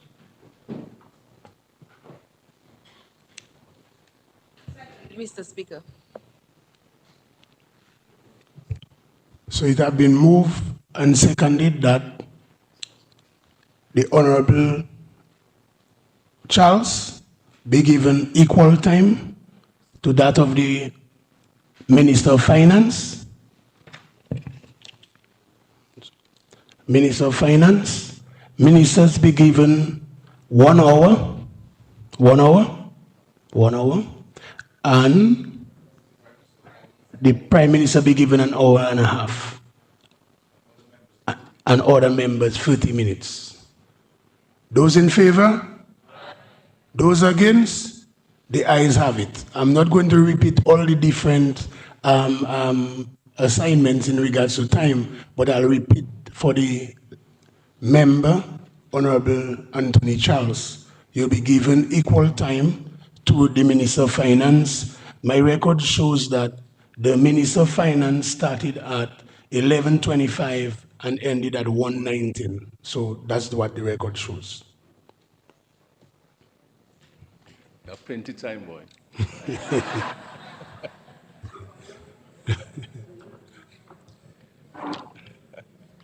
Mr. Speaker, I move that the House be adjourned to Monday. What is it? 29th. 29th of July at 10 a.m. Yeah. Mr. Speaker. It has been moved and seconded that the House be adjourned until Monday, 29th July 2024 at 10 a.m. Those in favor? Those against? House stands suspended until Monday, 29th July 2024 at 10 a.m.